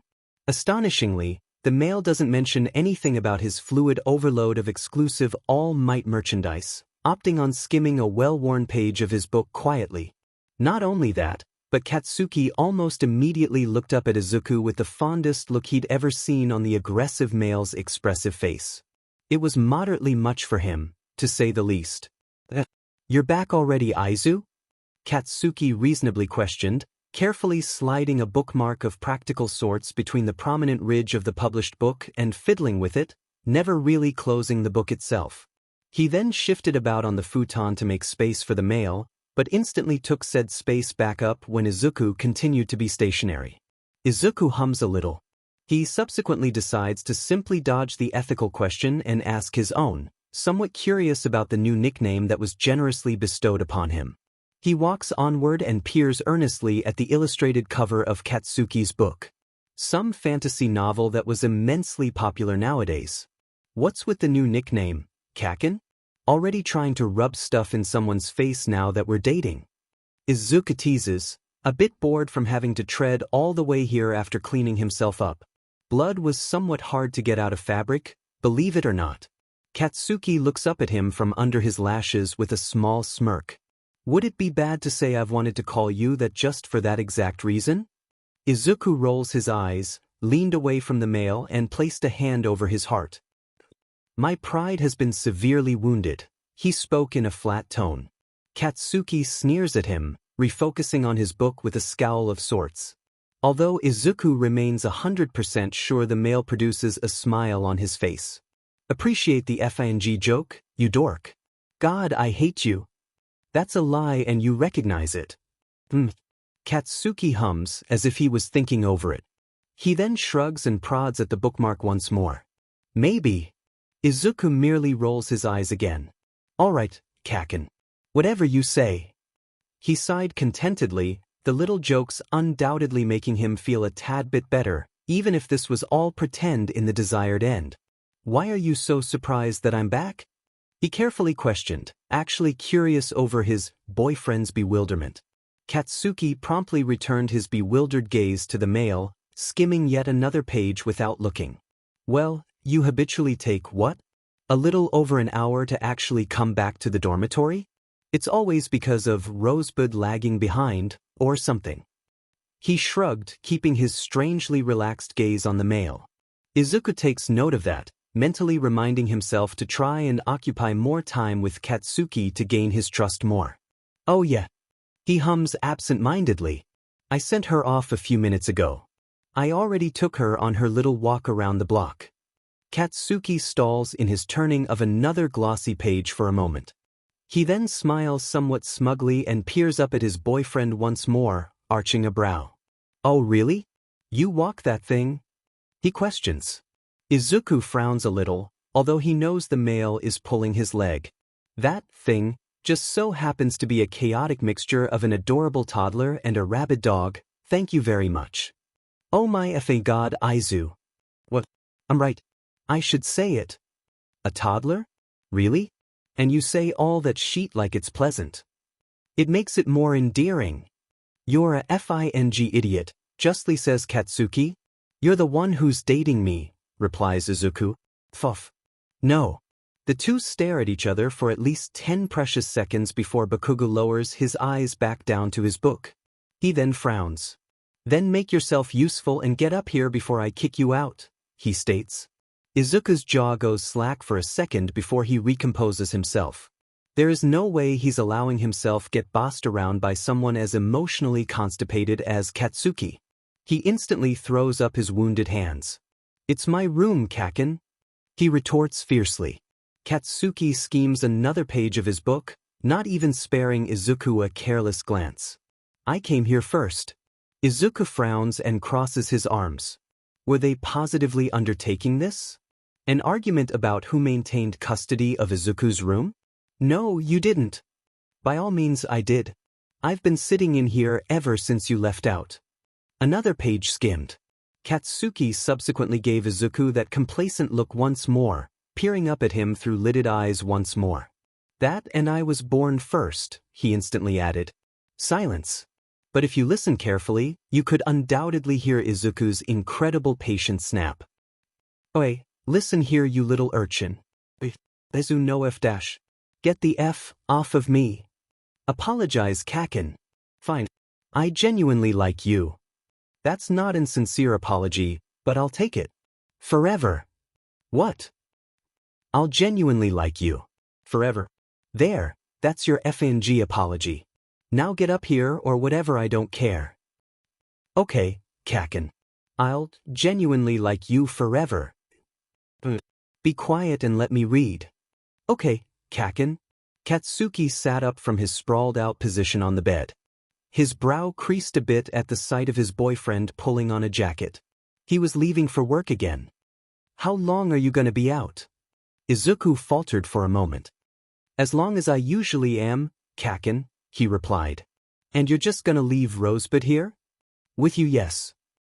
Wait, I don't know what to effing do with her." "You'll figure something out." "But what if I don't?" "Kaken," Izuku said sternly, leaving no room for an argument. "You will figure something out." Katsuki sulked. "I FNG hate you." "Michim. That's what you said last time." "Bye, play nice you two." Izuku popped open the door and slid out without another word, shutting the door close behind him. His retreating footsteps resounded through the quietness of the room, aside from Rosebud's labored breathing. Izuku shifted in his corner and Katsuki swore he saw a pair of antennas tracing the walls of Izuku's closet. Red orbs met pupilless eyes. Katsuki could feel the creature staring at him. "God, you're terrifying." He settled back on the mattress, cringing at how loud the spring's squeaking was in comparison to the creature's. Izuku whined faintly at the noise. "Don't think I forgot what you did to me," Katsuki seethed. Rosebud curled her black lips back to reveal gnarly teeth, a thin glaze of saliva coating each bone to keep them from falling out like all the others. It was ugly, her nostrils flaring and the base of her face scrunching up. Yeah, I don't like you either." The creature fixed her face, shifting in place to lay on her back. She stretched, her potbelly evident thanks to her position. Katsuki forced himself to look away. "Look, how about this? You stay the F away from me and I stay the F away from you," he proposed. Rosebud tilted her head, flopping onto her side with a low snort before huffing. She made no move to advance, however. Katsuki considered that a done deal. "Glad we can agree on something." Katsuki didn't know when he fell asleep. All he knew is that something smelt horrible. The blurriness cleared and two tusks hung heavy over his head. Slobber pooled next to his head, thus causing him to recoil and smack his spine against the wall. He winced, his abdomen still hurt from it being broken, not to mention his spine hadn't fully healed. Sure, he didn't need a brace, but the ghost pains and the like were horrid. "And you're violating my personal space." F-. He whined. Rosebud leaned in closer, tusks nearing his eyes. Katsuki lifted his hands and grappled onto the sides of said tusks, baring his teeth. Rosebud snarled. "What, are you trying to F-. stab me?" He barked, lifting a foot and shoving it at her blindly. Apparently it hit, concerning the small whine that escaped her mouth that made her draw back. "Keep your giant elephant tusks away from me, god damn it." Rosebud whined, hunching over and lapping up the pool of slobber she made. Katsuki cringed, but couldn't help but feel bad. But only because she sounded like a puppy. "Oi, shut up, quit whining." "You're gonna make me feel bad," he grunted absent-mindedly. Rosebud faltered before whining louder. He swore she was testing his patience. "No, you sound like a puppy." "Shut up." He looked away from the creature, disgusted by her. He heard shuffling before something poked at his back. He whipped around, just about ready to... Katsuki faltered. Scissors? Am I supposed... Rosebud stared at him expectantly, a pair of red scissors in her claws. Her 7 digits twitched a little. You wanted to groom you or something? She nodded. He sighed, snatching the object from her sharp talons, although he was careful to not cut himself. Rosebud trilled, leaning closer when Katsuki leaned away from her tusks. If it makes you go away, fine. It only took around 30 minutes to tame the giant clump of nappy fur that was Rosebud's mane. He'd cut it down to a more respectable size, the mane now puffing around her nape and looking similar to the fur upon a jacket's hood. He was pleased with the result. You happy? Rosebud made a noise akin to acknowledgement, so he supposed she was also pleased. She lifted her claws onto the bed and Katsuki glared. Now that I'm looking at you, those claws are way too sharp. He set the scissors aside, not too bothered by the giant pile of fur laying beside the creature. She tilted her head, staring down at her talons before thrummed. Katsuki's glare intensified a tad. Get me a file or something. I'm cutting those things. Then another 30 minutes passed, 20 of said minutes being spent trying to find something to cut her talons without harming her. Well, harming her too much. Rosebud seemed to be completely unacquainted with the feeling of pain. Definitely better. Now you won't kill someone when you give them those hugs. Hell, you almost killed Roundface. Rosebud whined. Katsuki ran a hand down the side of his face. Damn it, stupid monstrosity of an animal. His stomach pounded against his torso, thus causing him to jolt a tad. Rosebud crooned in retort to the noise, obviously thinking that Bakugo was trying to mock her or something. She was dumber than he thought prior to this situation. You hungry? Rosebud clicked her teeth together. Katsuki took that as a yes. Alright, don't do that. Let's go, you big beach. Rosebud cawed at being called a beach, but trailed after Katsuki regardless. The two found the kitchen with ease, the blonde already digging through the fridge for leftovers and the like. The Numu stood by his side the entire time. Izuku said you only eat meat, didn't he? Katsuki muttered to himself. You had blood all over you the last time I saw you. Rosebud poked her nose into the fridge, trying to nip at the frozen steak. Katsuki shoved her aside with a single hand, snagging the steak and leaning away from her. Yeah, meat it is, he uttered, and leftovers for me. Bakugo-kun. A giddy voice called Uraraka, who had awoken at the rather loud noise of Rosebud's snarling and yipping. Katsuki shushed her. Have you seen Midoriya-kun? Me and Ida have been looking around everywhere for him. She piped, managing a cheery smile although she was obviously distressed. He already knew she was asking him because of the fact that people were starting to catch on to his relationship with the boy. Not that he minded, really, for as long as nobody tried to mess it up, he wouldn't give a damn. Katsuki shifted to put the frozen steak in the sink, running cold water along the ice to let it thaw. He shot a glare at Rosebud when she tried to get a bite. Went out to his side job. He has a job. How else does he feed Rosebud and Izuku? Think he just lets them run rampant like a dumbass? Of course not. I know he's responsible. Why is Rosebud here with you? Don't you two, hate each other? There it is, the worldwide known fact that he, Bakugo Katsuki, despises Rosebud. It had to be brought up in every conversation, didn't it? Rhetorical question. No, it didn't, but it always was, one way or another. Hates a strong word, Roundface. Katsuki began to remove the thawed steak from the sink, plopping it down on a cutting board. He carved out the bone and tossed it aside, glancing over in time to see Rosebud trying to eat it. He tossed the bone into the garbage as soon as he got a hold of it. Uraraka stood in the entryway of the kitchen, frowning with crossed arms. It's Uraraka. First of all, she started. Second of all, what do you mean? She shifted to watch Katsuki work, her cheeks puffed up with air. You literally use that word in almost every sentence with someone else in it. It's a strong word that I use, said Katsuki. Oh my god. If that's all, move. I'm hungry and so is this beach. Rosebud yipped up a fit again, thus causing Katsuki to whack her nose with the handle of his knife. She recoiled and went quiet. Calm your melons, sing. The girl deflated, seeing that the boy wasn't really taking her seriously. Besides, she'd gotten an answer to what she asked. She'd have to go retrieve Ida to keep him from dashing about even more so than usual. She bowed. Have a good evening, Bakugo-kun. Katsuki didn't spare her a glance. Yeah, whatever. Scram. Rude. She whined but left without another complaint. Rosebud stretched over his shoulder, attempting to bite at the raw steak with her ugly goblin teeth. Katsuki smacked her nose, but it did little to deter her.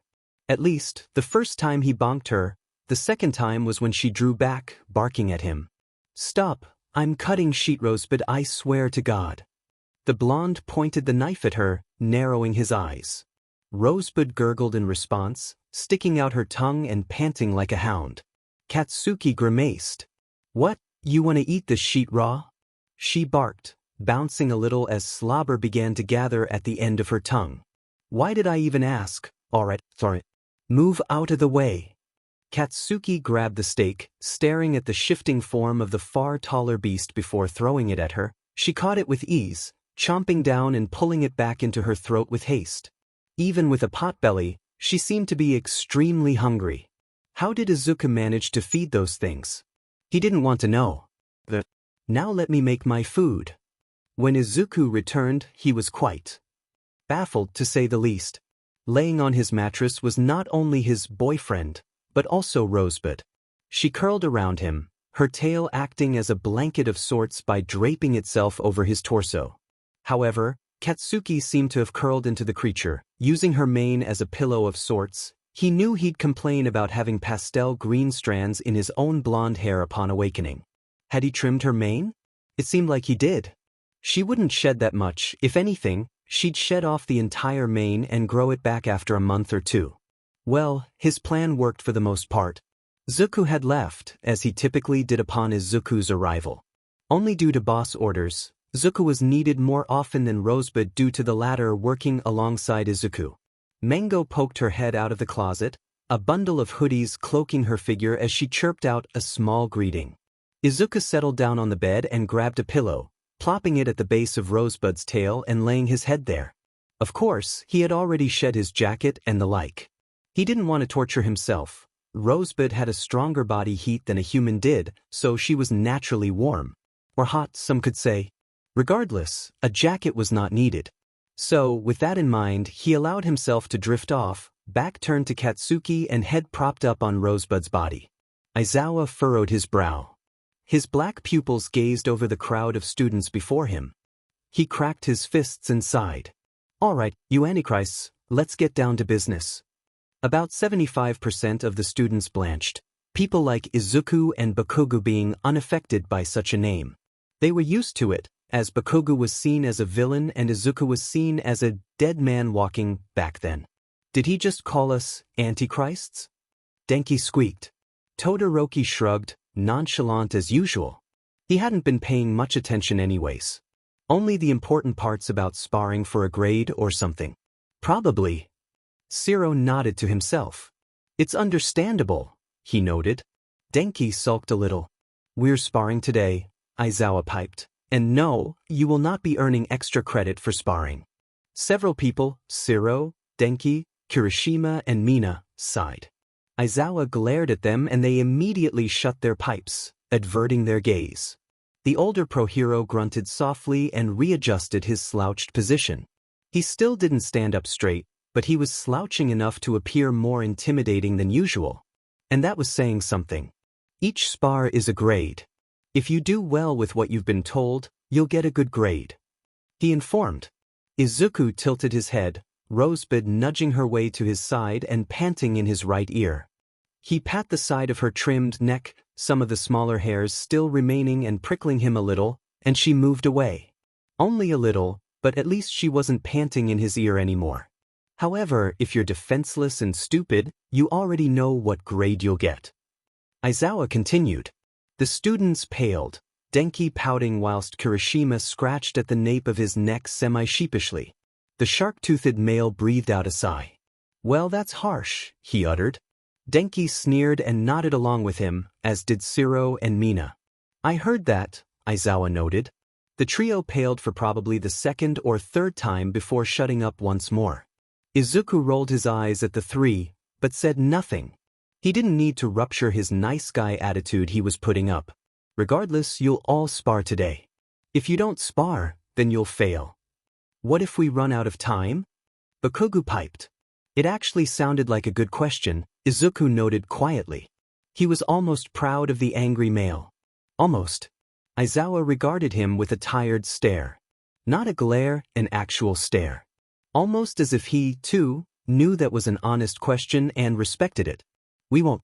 That's why you'll fail if you don't go," he answered. Bakugu nodded and went quiet once more, most likely thinking of who he'd spar. Uraraka twirled around to face Izuku.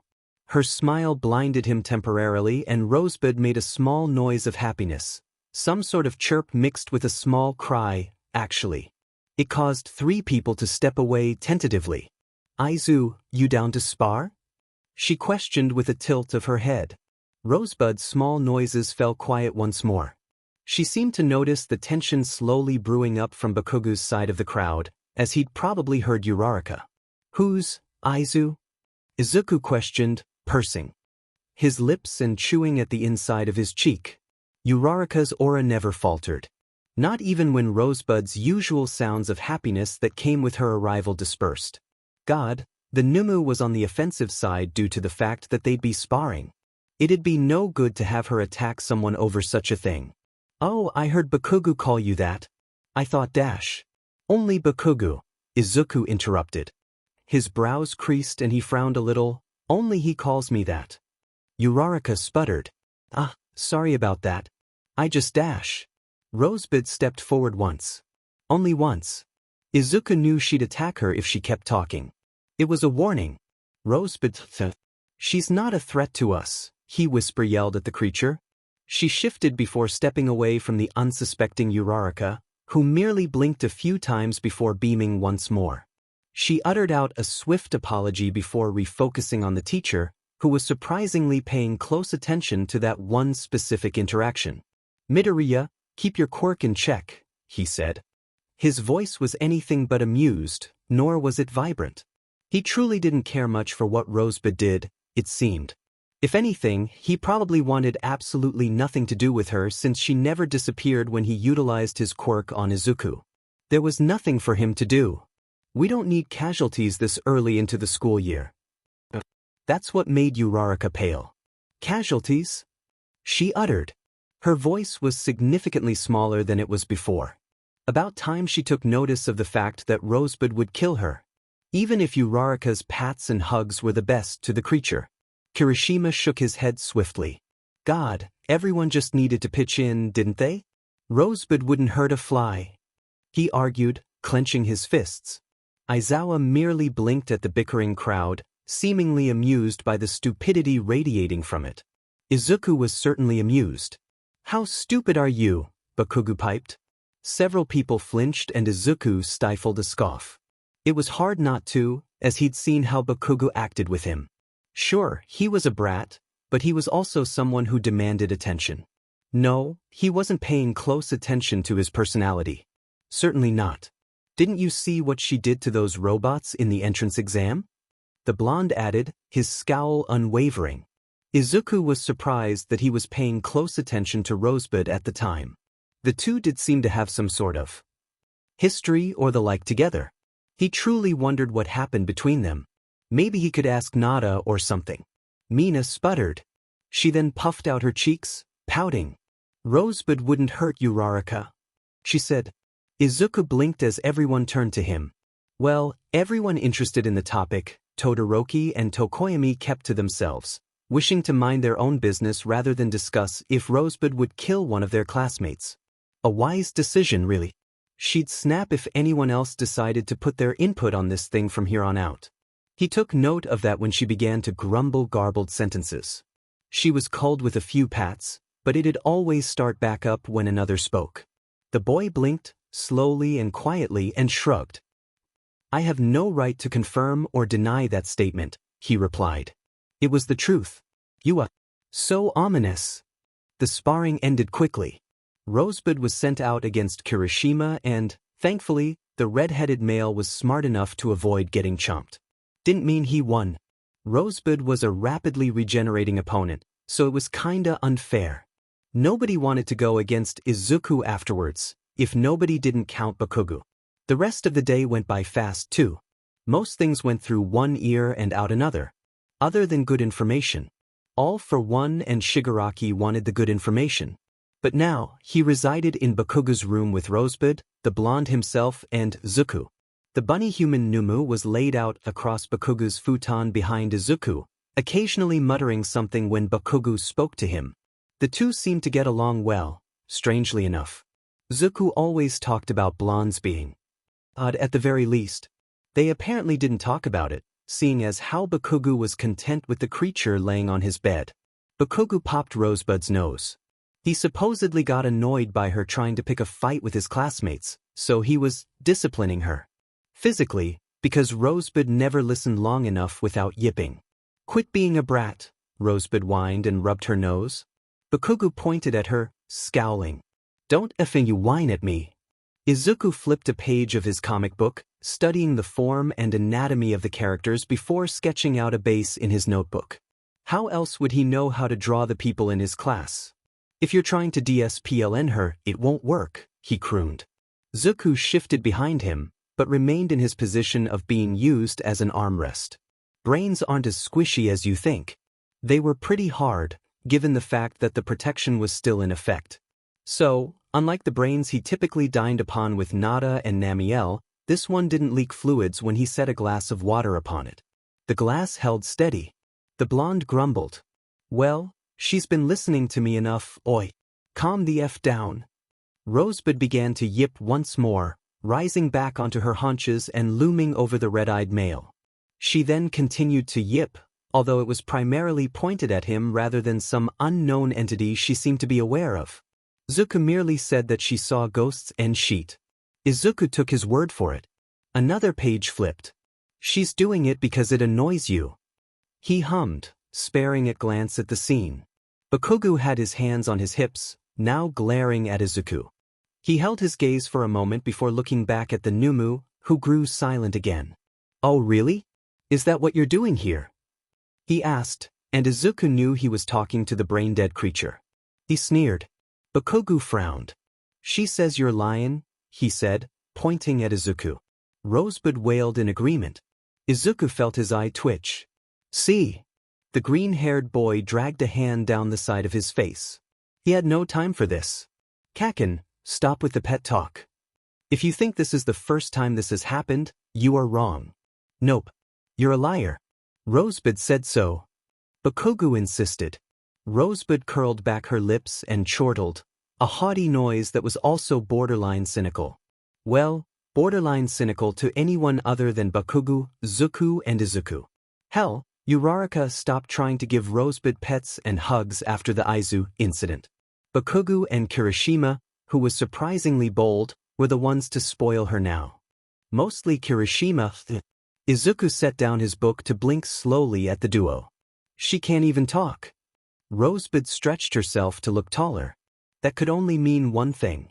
Wait, she Rosebud no dash too late. Rosebud, being the brain-dead, petty creature she was, decided to wail. Rather than a normal one, it was loud. "I told you she could if any talk." Bakugo yelled over her wailing. "She's screaming at me, not talking." Rosebud wailed louder at his choice of words. "Damn it." Izuku lifted up his hands to cover one ear so he'd be able to at least hear Bakugo's retorts. "Hey shit, that's loud." "We don't curse in this motherfucking room, Aizu," Bakugo replied. Why was he unaffected by the screaming? Probably because he went deaf from his own quirk or something. It was a lingering possibility that Izuku would address later. He has to get Rosebud to stop screeching or else someone's gonna come into the dorm and see that they're actually violating the rules. He did not need to be suspended or sent to Principal Nizu. That rat thing was terrifying.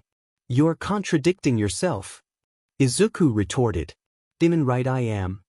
Rosebud's wailing ceased after a moment, but she did make a sound akin to that of agreement. Izuku curled up his comic book and threw it at her, twitching when she merely sidestepped it and loomed beside the blonde. Zuko grumbled, stirred a little in his sleep, then returned to his still posture. Lucky BSRD. Stop encouraging his behavior, Rosebud,